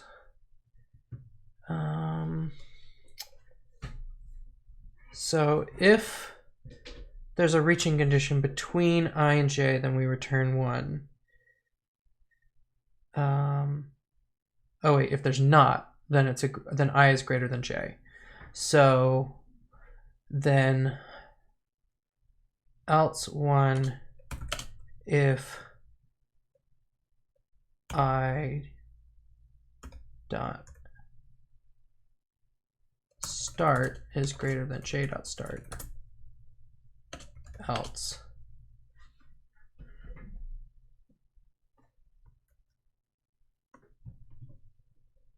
let me see what happens when I do that.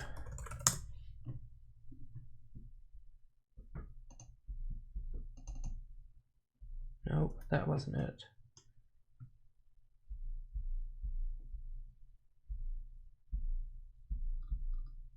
This is in the, yeah, this is the function header. Okay, these are the regions.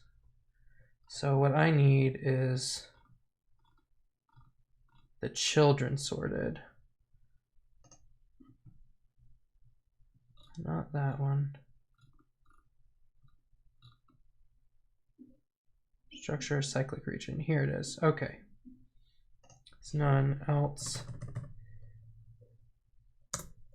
1 if I dot start is greater than j dot start, else negative 1.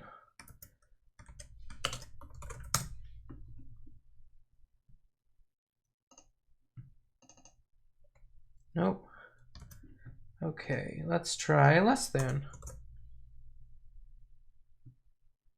Oh wait, no, I want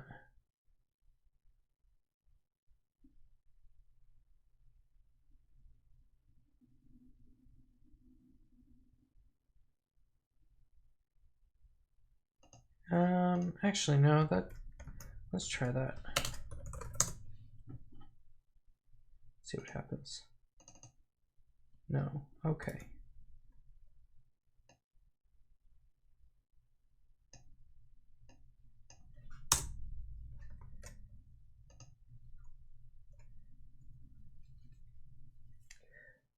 And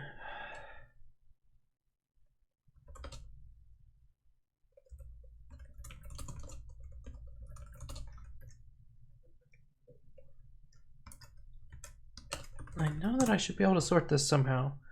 I used to be able to do this. There we go. Now hopefully that doesn't break anything.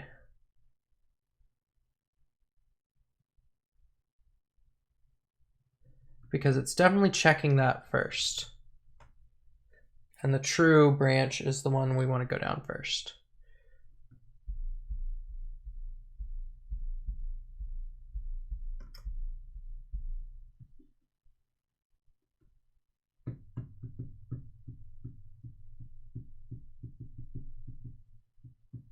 Okay, so now I have that. Let's come down here.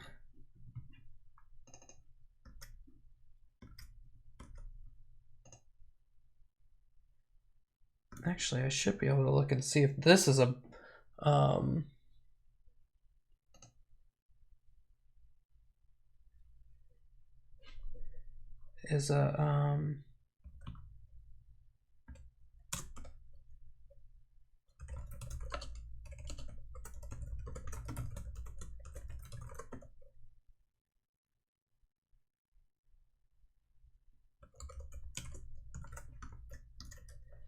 that's probably going to be true.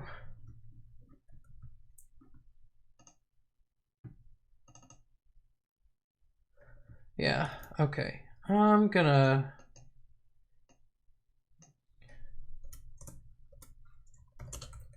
remember this.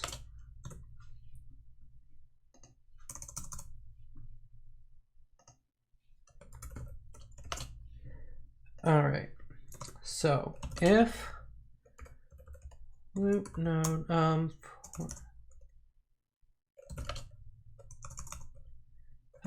let's print out the loop node dot children. I want to see what this is. because what we want to do now is we want to find where the break is.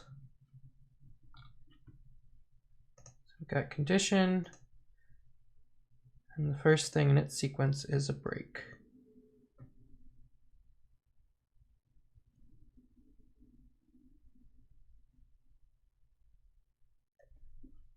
All right.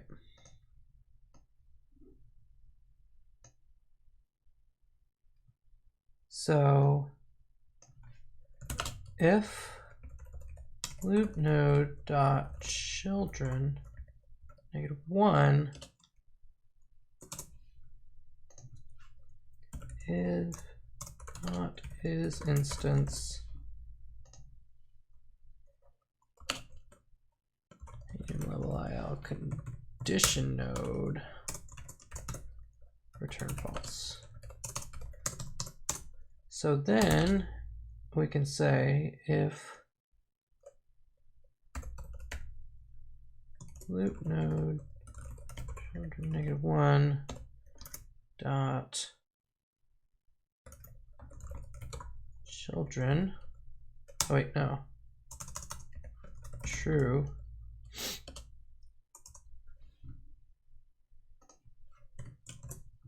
I think we want to do not is instance, wait, no, the only thing left is the is instance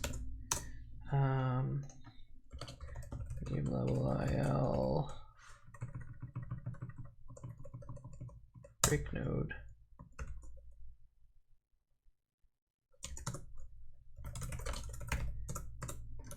I can't tell if that's a break.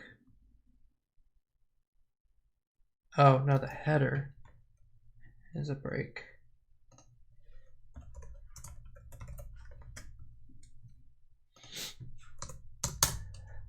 All right. Do that.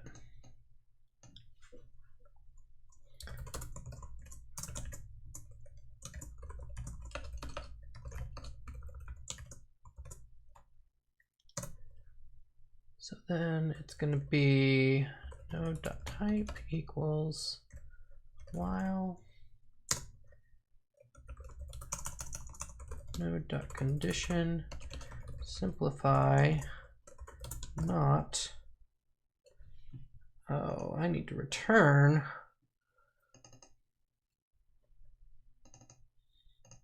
I actually need to return the condition.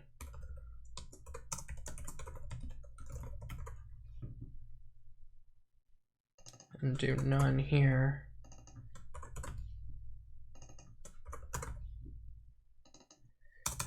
Take that off because I don't remember.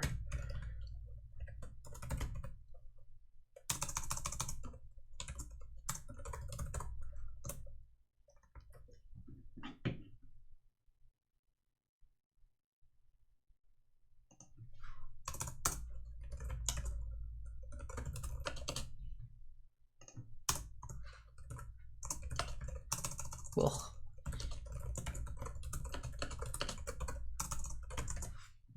there we go.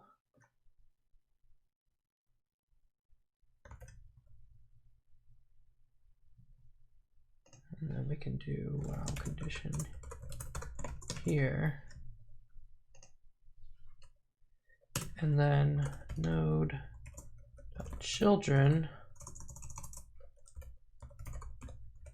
pop 0.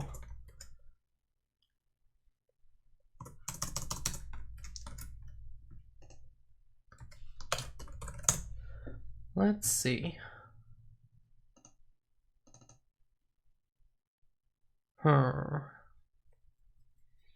Okay.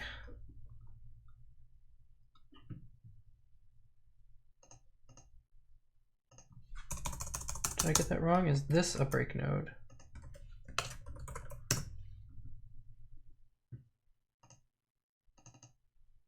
Oh, okay. Show me what I'm actually looking at then.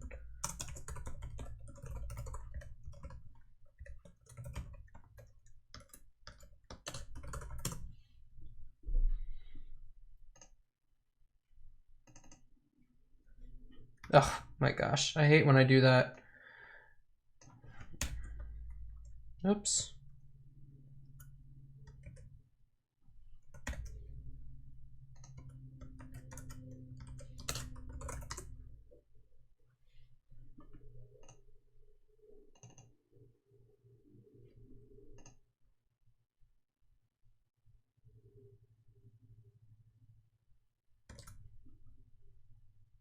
Wait, why am I doing -1? It's supposed to be 0. Wow. This is a do while. The do while is the -1 one.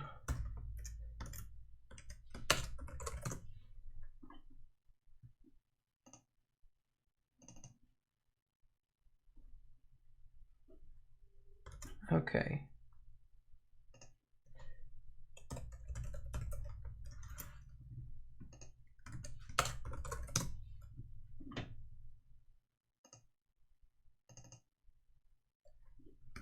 Okay, so that's the break.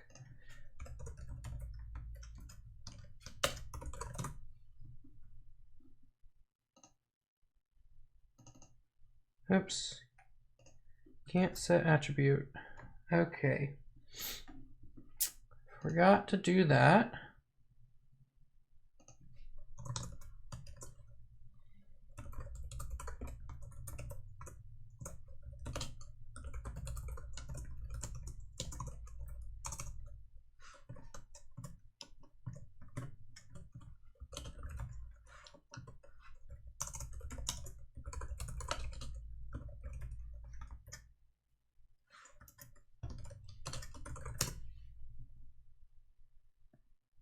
All right.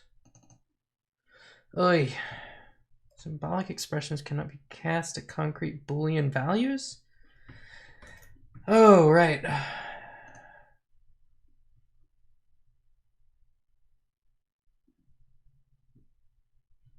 Where am I doing that? If current node.condition.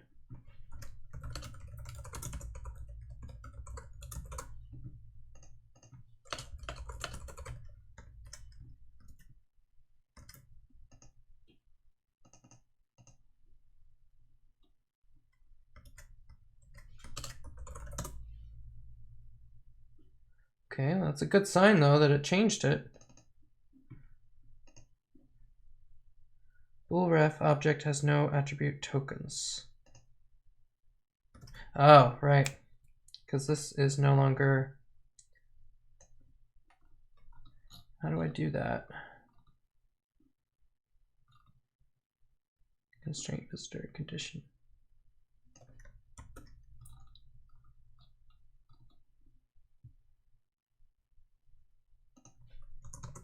Whoop.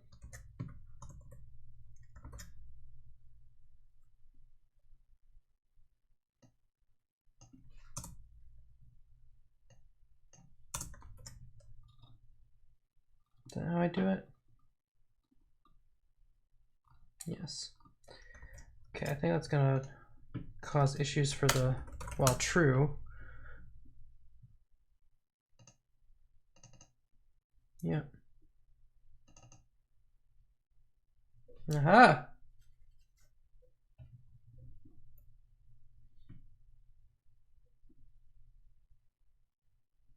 Look at that. Except I don't need this condition anymore. I need to turn this into a sequence.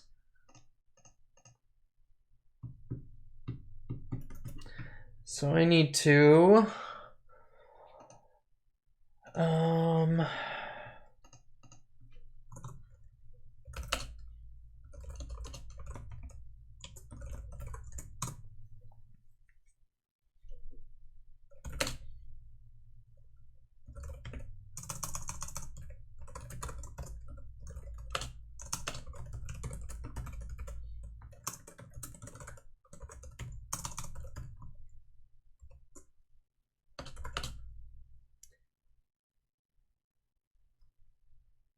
the counter increment at the end.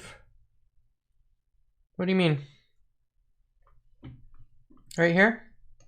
These three?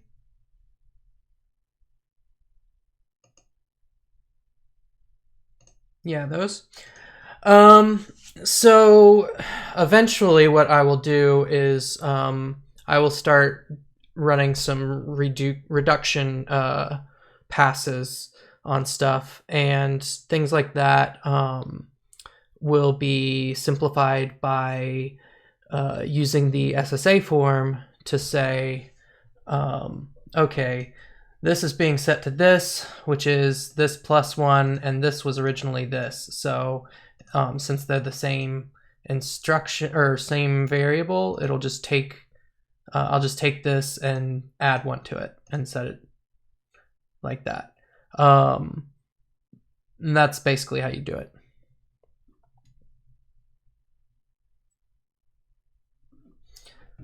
So that comes from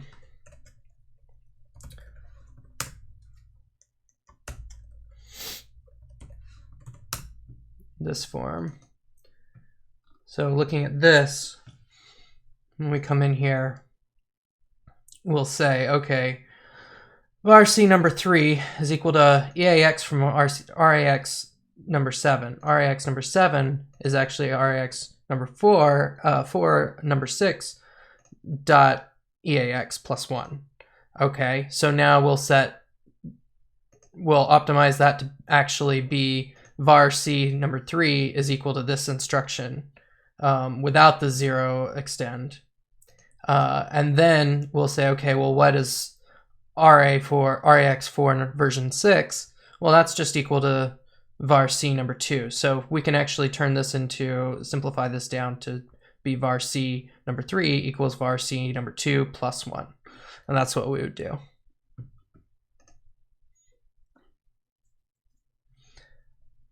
I'll leave that there.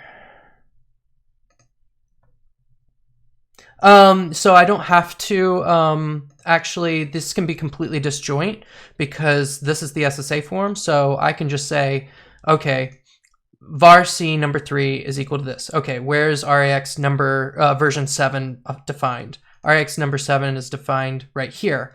If it was assigned up here, then this is a usage of it on the fee function. If it's defined up here, it'll still tell me this is the line that it's defined on, and then I can just keep going backwards until I get to something that's interesting, and I can just keep simplifying these instructions. Yeah, it would work backwards. You can also go forward if you want. It's a lot easier to go backwards because then you're looking for definitions, and there's rather than uses. And with SSA form, you're guaranteed that every variable has one definition, but can have multiple uses. So because it has one definition, you know exactly where that definition is. So you look for the definitions and just step backwards from there.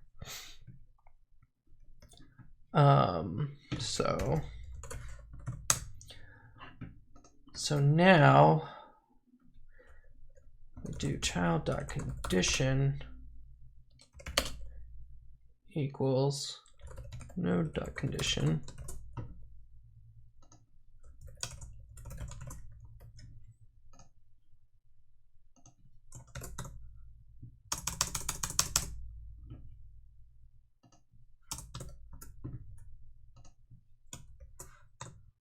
Oops.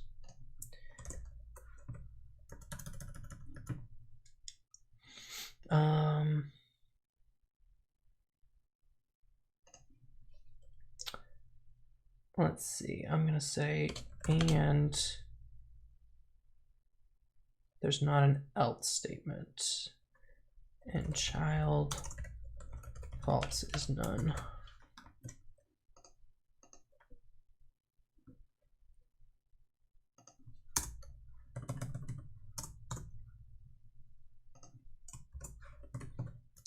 All right, that means that we can then say, I'm going to do this.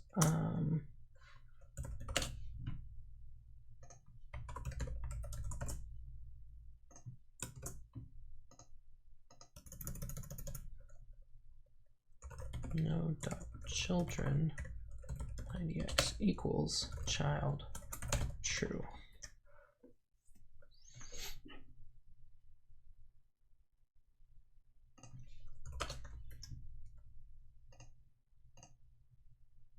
Oh.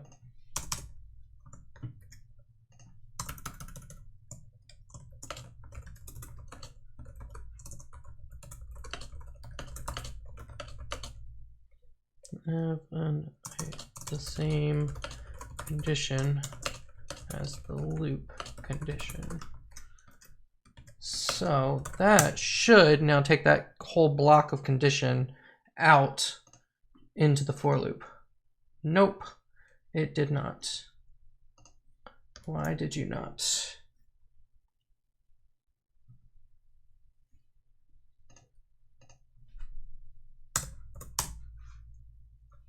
Oh, right. Probably because of this.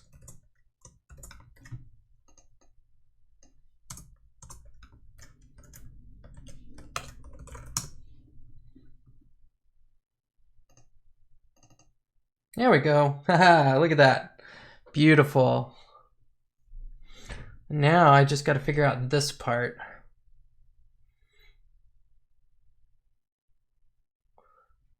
Let's see what this other one looks like. It breaks. Cool.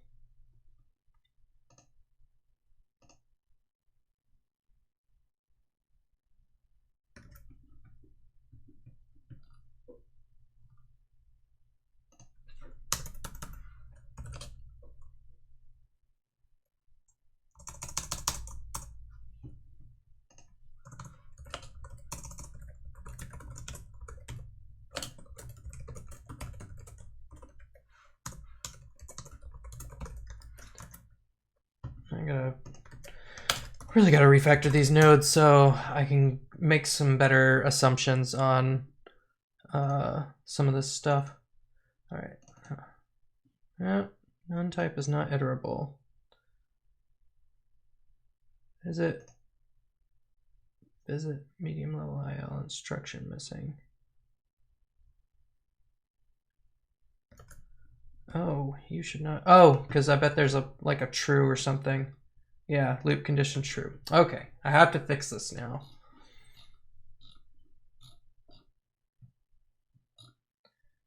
How do you make a true? The only thing I know how to do is do something like simplify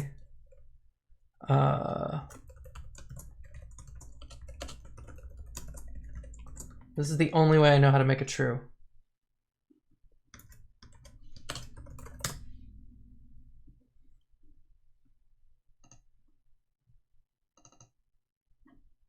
Oh, let's import bool.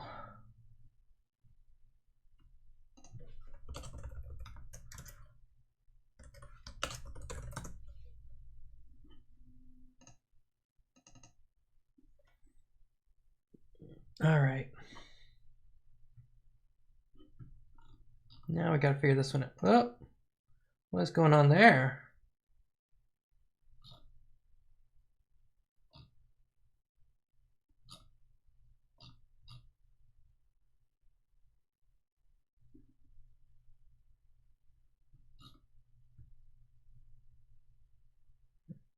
Also, why are there multiple things that say that? Oh, that's not supposed to be there. You should not be in this loop at all.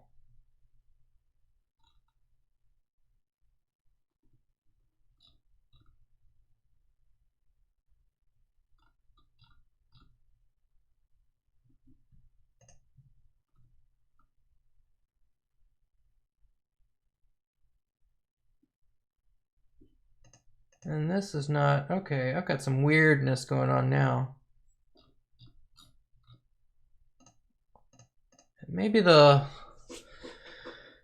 loop thing did not sort like I wanted it to.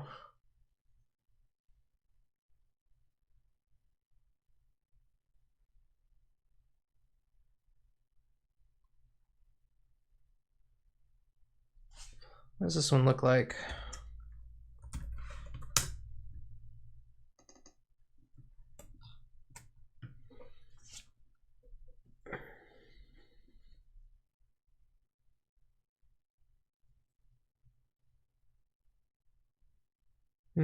Yeah, that should be the successor node. So why is it doing that?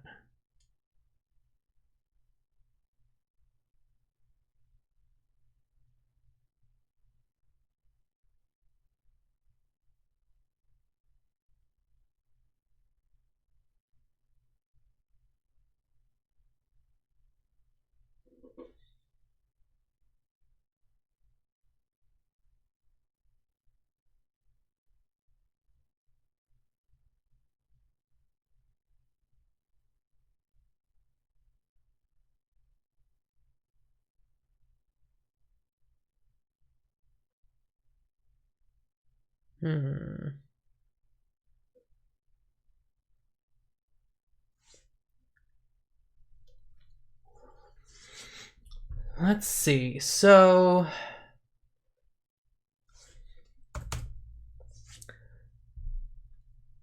I see.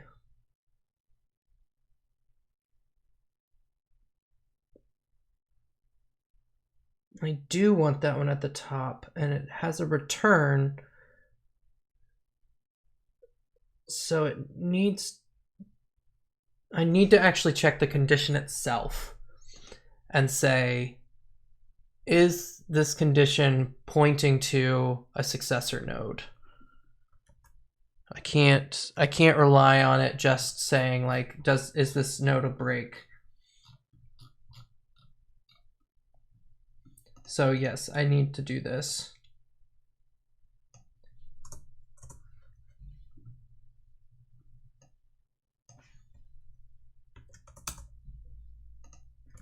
Because the header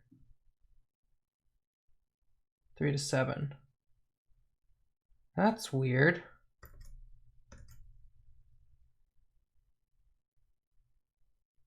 How's the header 3 to 7? This shouldn't be the header.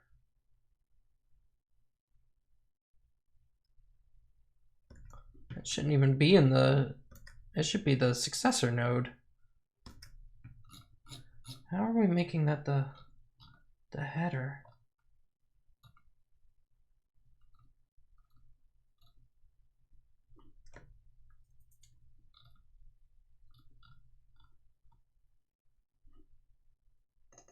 So region header dot block. What?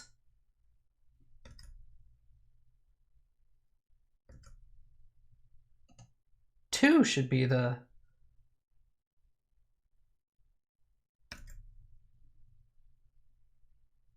because the start is, the block does start. I thought, yeah, loop start. So what the, what?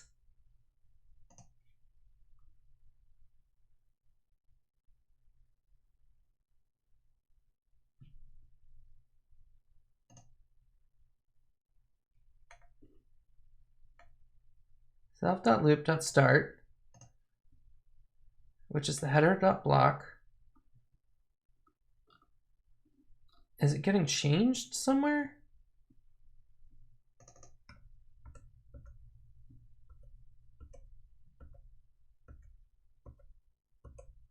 No, that's the only place it makes them. So how is the block different than the...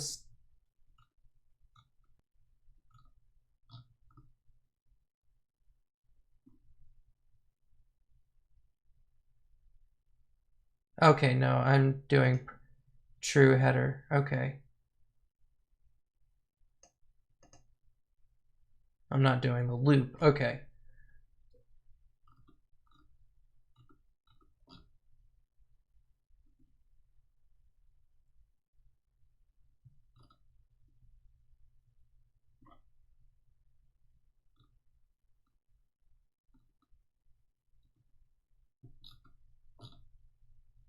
Shit, I forgot where I was.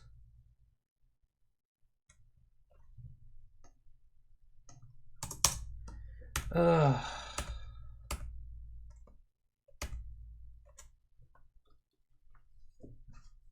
Okay.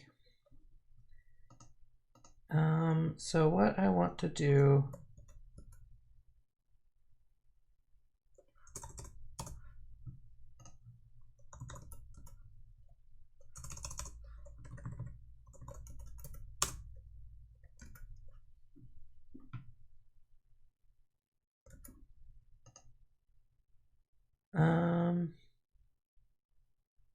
why is that a child to begin with?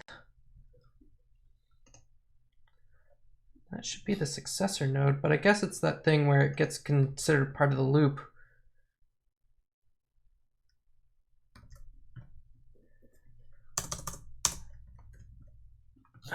Let's check. Structure. No, where is it? Successor nodes.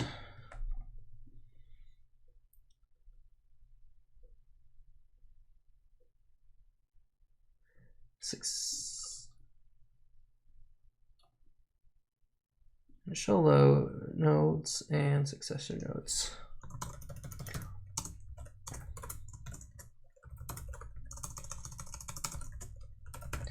So let's look at the original successor nodes.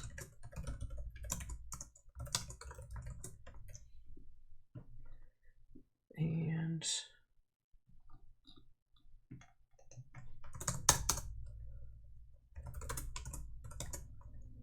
final successor nodes.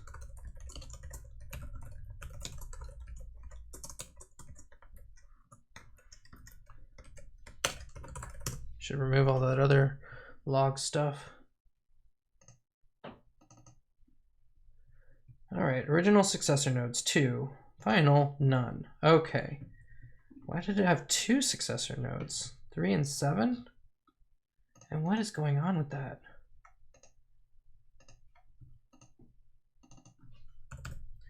Okay. Oh, 9 and 3 were the original successor nodes. And then it brings this one in and brings that one in.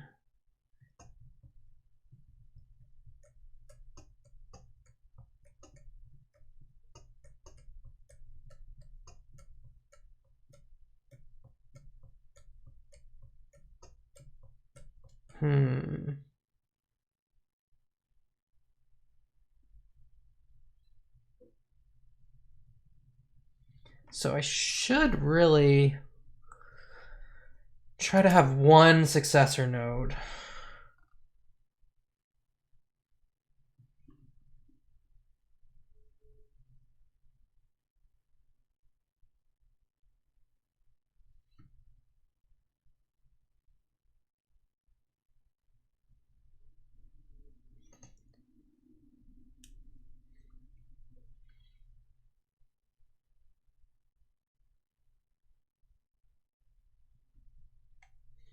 Let's do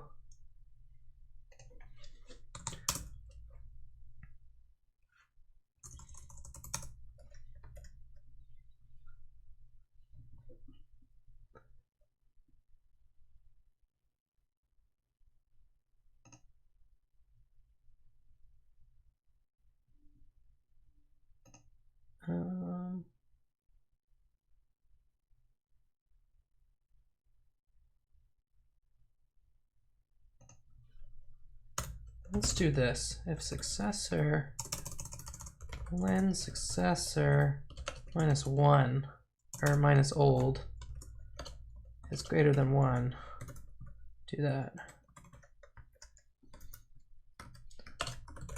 Let's see, that should leave one successor. Nope.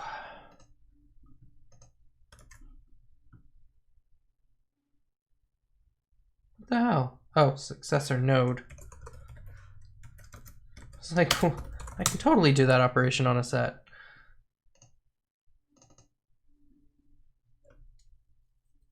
Final successor nodes.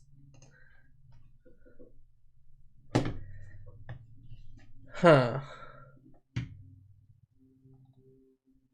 That's not good.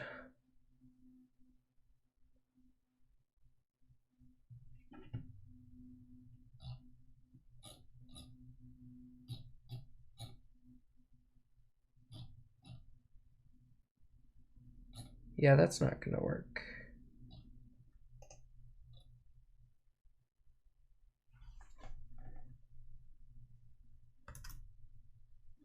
All right.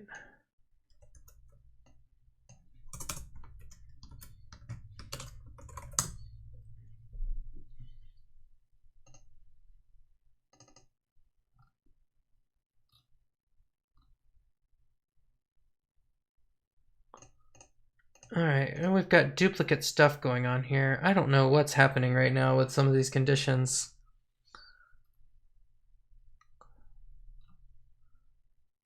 Something very wrong is happening. This is a lot of duplicated code. Like, these are both the exact same thing. These are the same thing. It's the same thing.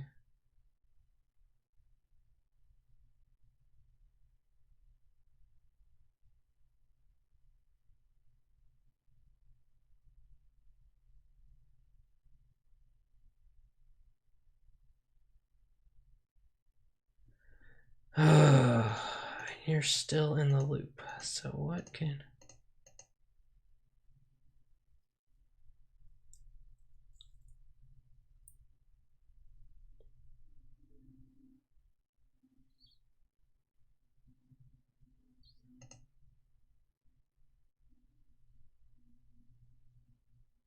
Huh. Let's see.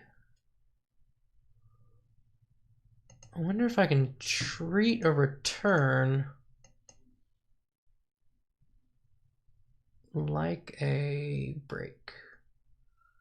But then if it's nested really far, I'd have to look for it, which is annoying.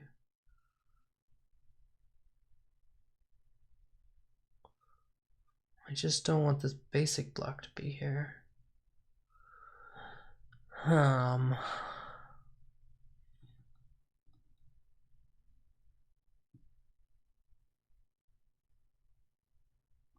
Why is this? This is duplicated like 3 times. What is going on here? Same with that. That's the exact same line.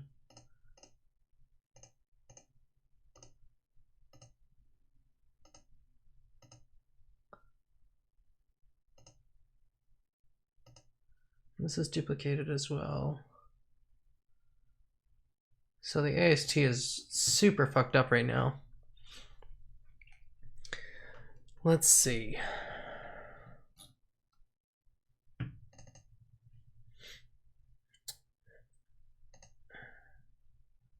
See if I can get rid of that too.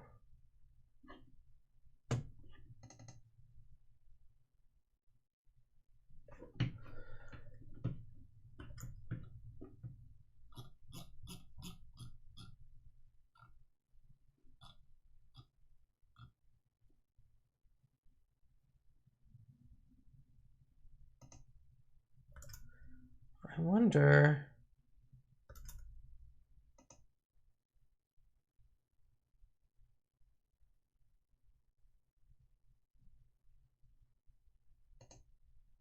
Okay, let's try this. If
Oops.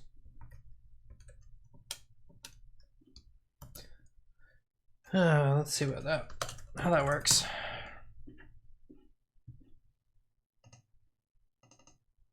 Nope. Ugh.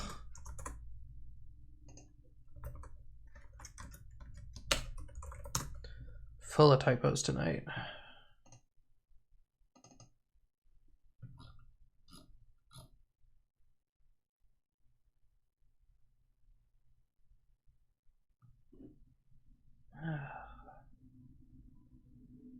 Okay. That's true. This is a correct condition.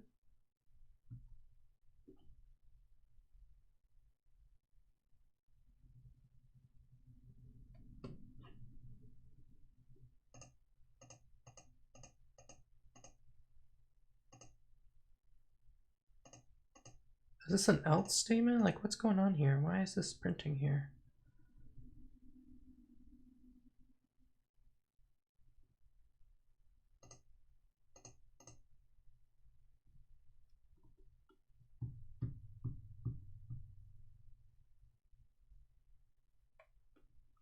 It looks like it should be a break.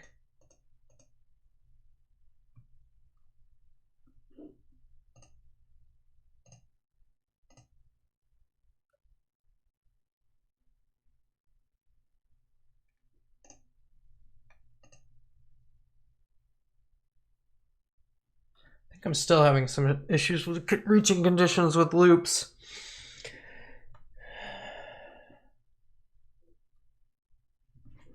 Let's see.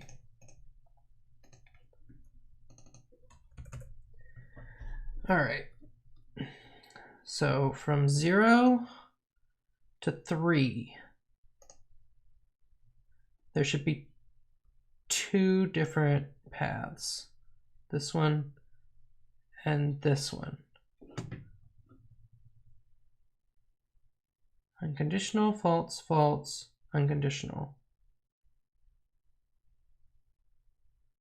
You don't have the second one. That's probably one of the issues.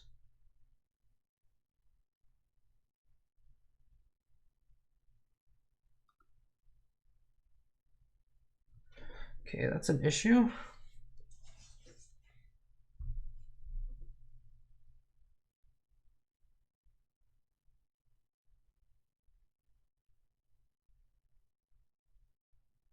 Where's the 3? 2 to 3.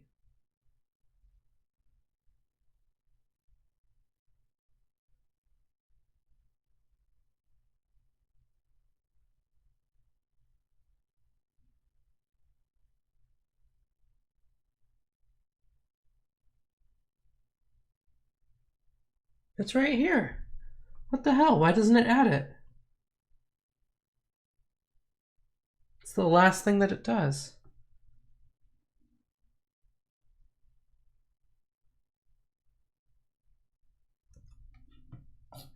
Is it because I added those visiting the thingy?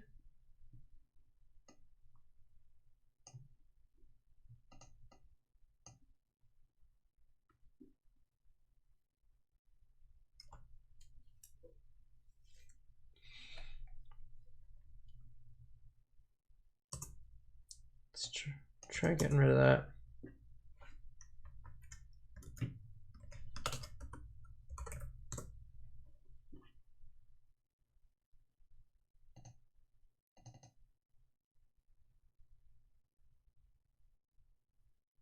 Nope, that just ruined everything.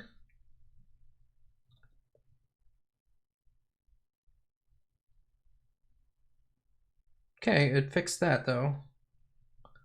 But it must have broken one of the other ones. Probably this one.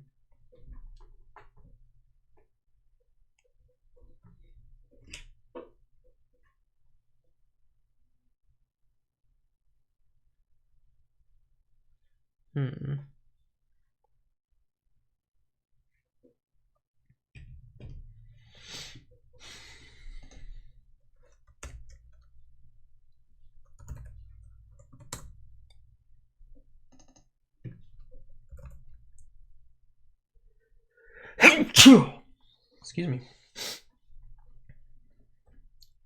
No, false branch to 7, true branch to 8. Okay, no, that's true.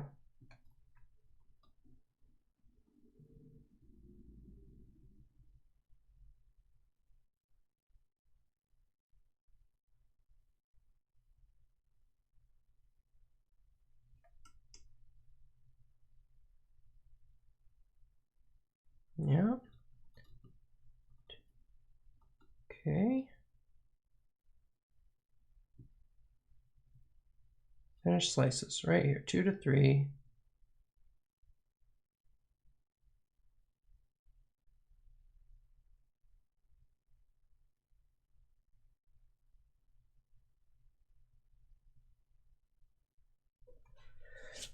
Huh.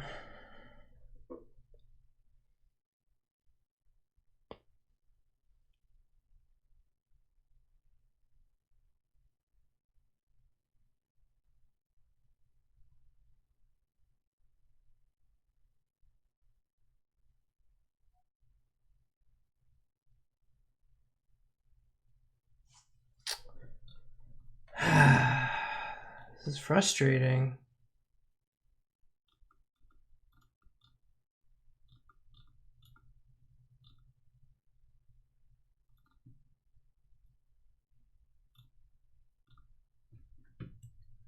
All right, let me see.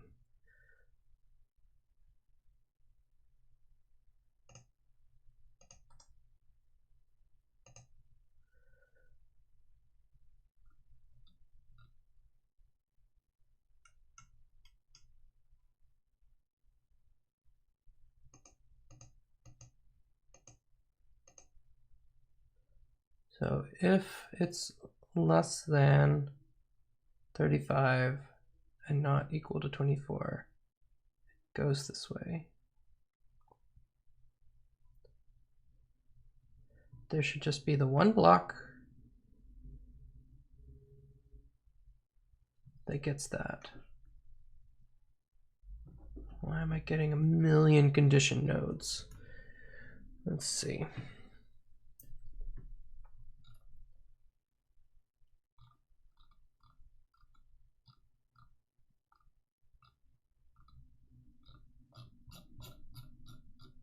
Also, I don't like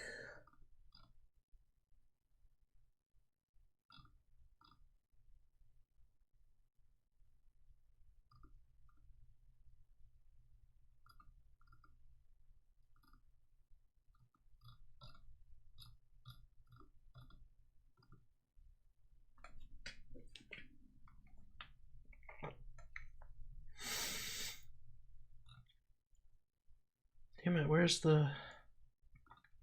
this? Okay, no, it does the self.reaching.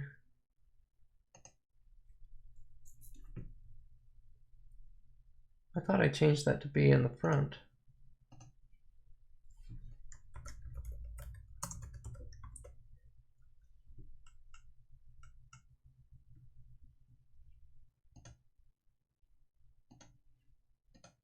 Is there another one?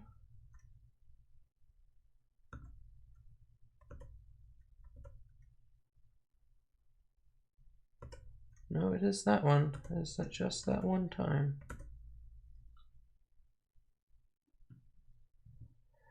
Okay.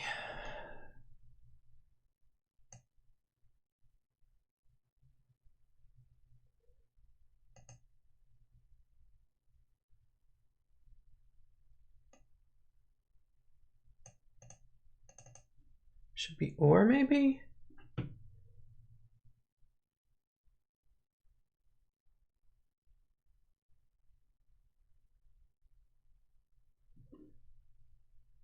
Maybe or.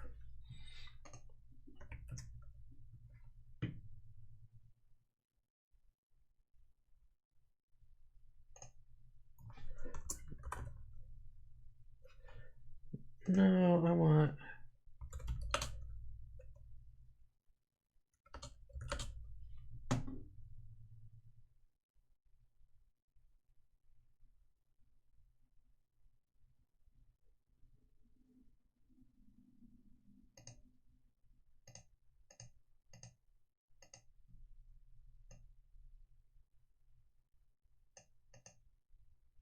No, let's do nor.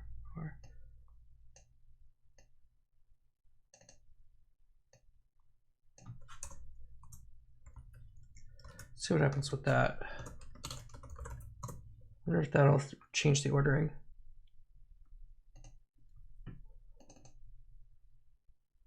Yeah, that changed the ordering back.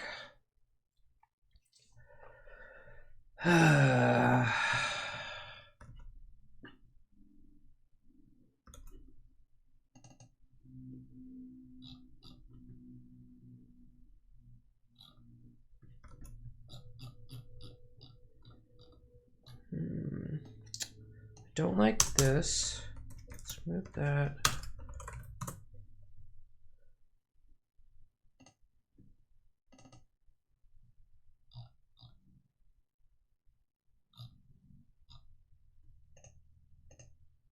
Okay.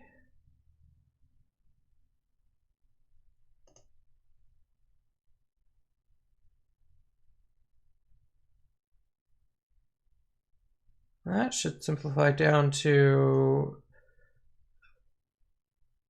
var c equals 24.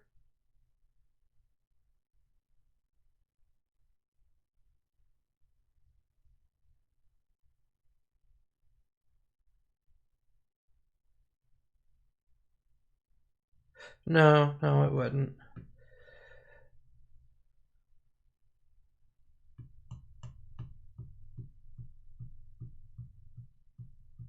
Really just shouldn't be in the for loop at all. And why is it not last?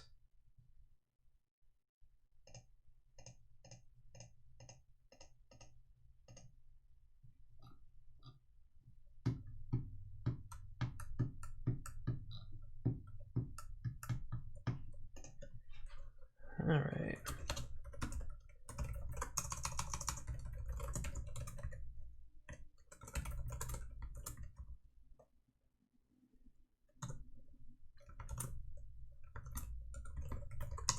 Oops.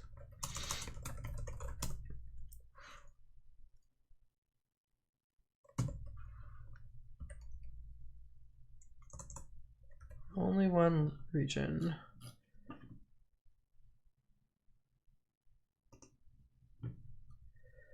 All right.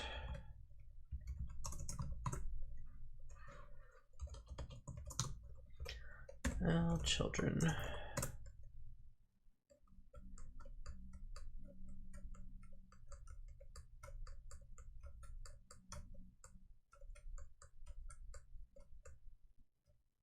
Okay, so we have a start at 9 and a start at 8.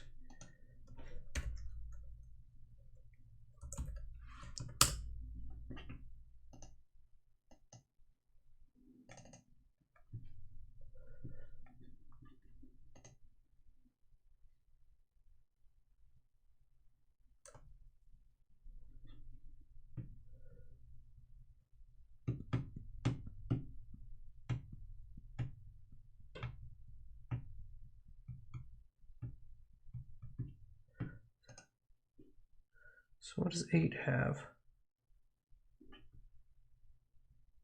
And that's it?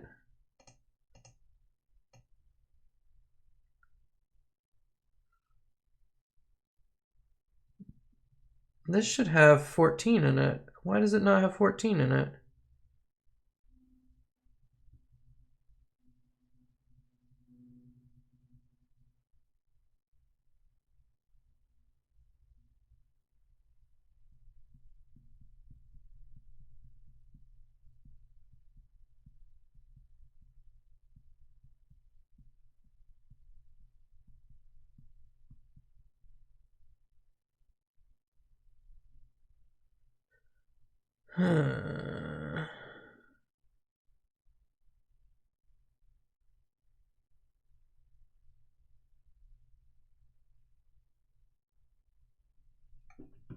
Because this is the this is a condition that starts at 8. This is a... Where is it getting all these conditions from? It's like they're not getting removed from the regions as they're being created. I must have something wrong in like the loop.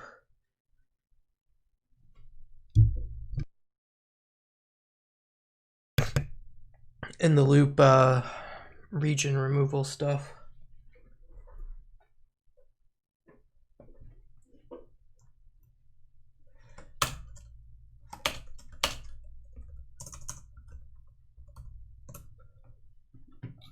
Me to do that because I'm running out of time. I got about 8 minutes left. This is the cycle one, yeah.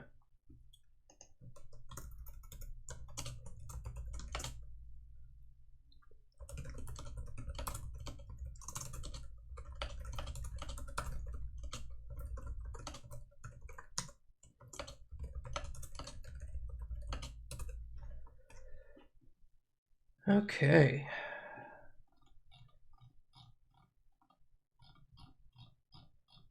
So then the next thing to do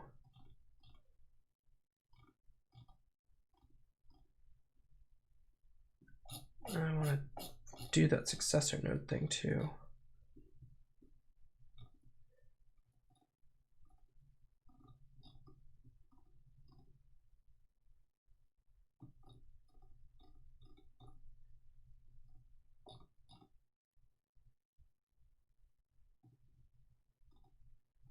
Okay.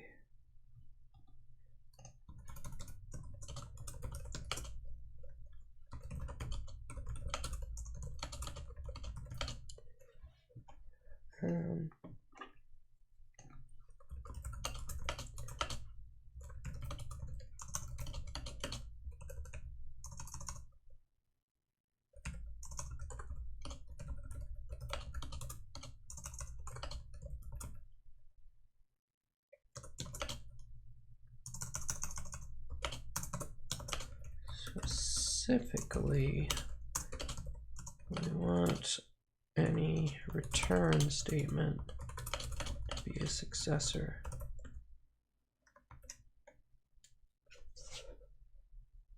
Maybe.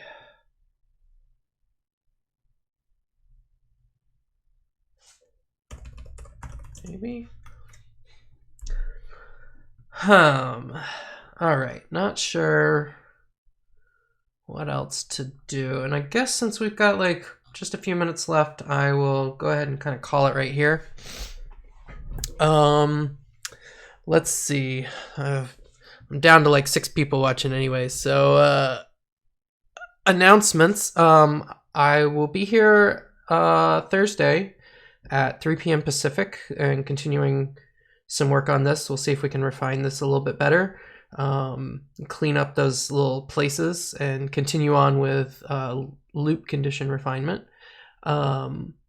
And if I get some time between now and then, I'll try and refactor some of this stuff so that it's a little bit cleaner, so I don't have to deal with that shit on stream. Other things, in a couple of weeks I won't be around because I've got to go out of town because I'm teaching a training for Binary Ninja, a private training. And if you are interested in learning more about automated reverse engineering, I have a training coming up at Recon called Automated Reverse Engineering with Binary Ninja. There's still a few seats left. If you're interested in that, you should definitely check it out. I'll go ahead and bring it up so you can see it maybe. If I can get a tab to open. It's at Recon CX. See, trainings. Why is it doing that? That's a weird thing. So we've got automated reverse engineering with Binary Ninja. So you can come here and see more details about it. This is some of the stuff that we'll be doing for the 4 days. And you can click down here to register. And tickets on sale. So yeah. It's June 24th through the 27th, I believe. Yeah. So check that out and try and get it before seats run out. That's about it for me. I'm gonna go. Thanks for sticking it out and watching, and I'm glad we got some stuff done. And I'll see you on Thursday. Have a good night, everybody.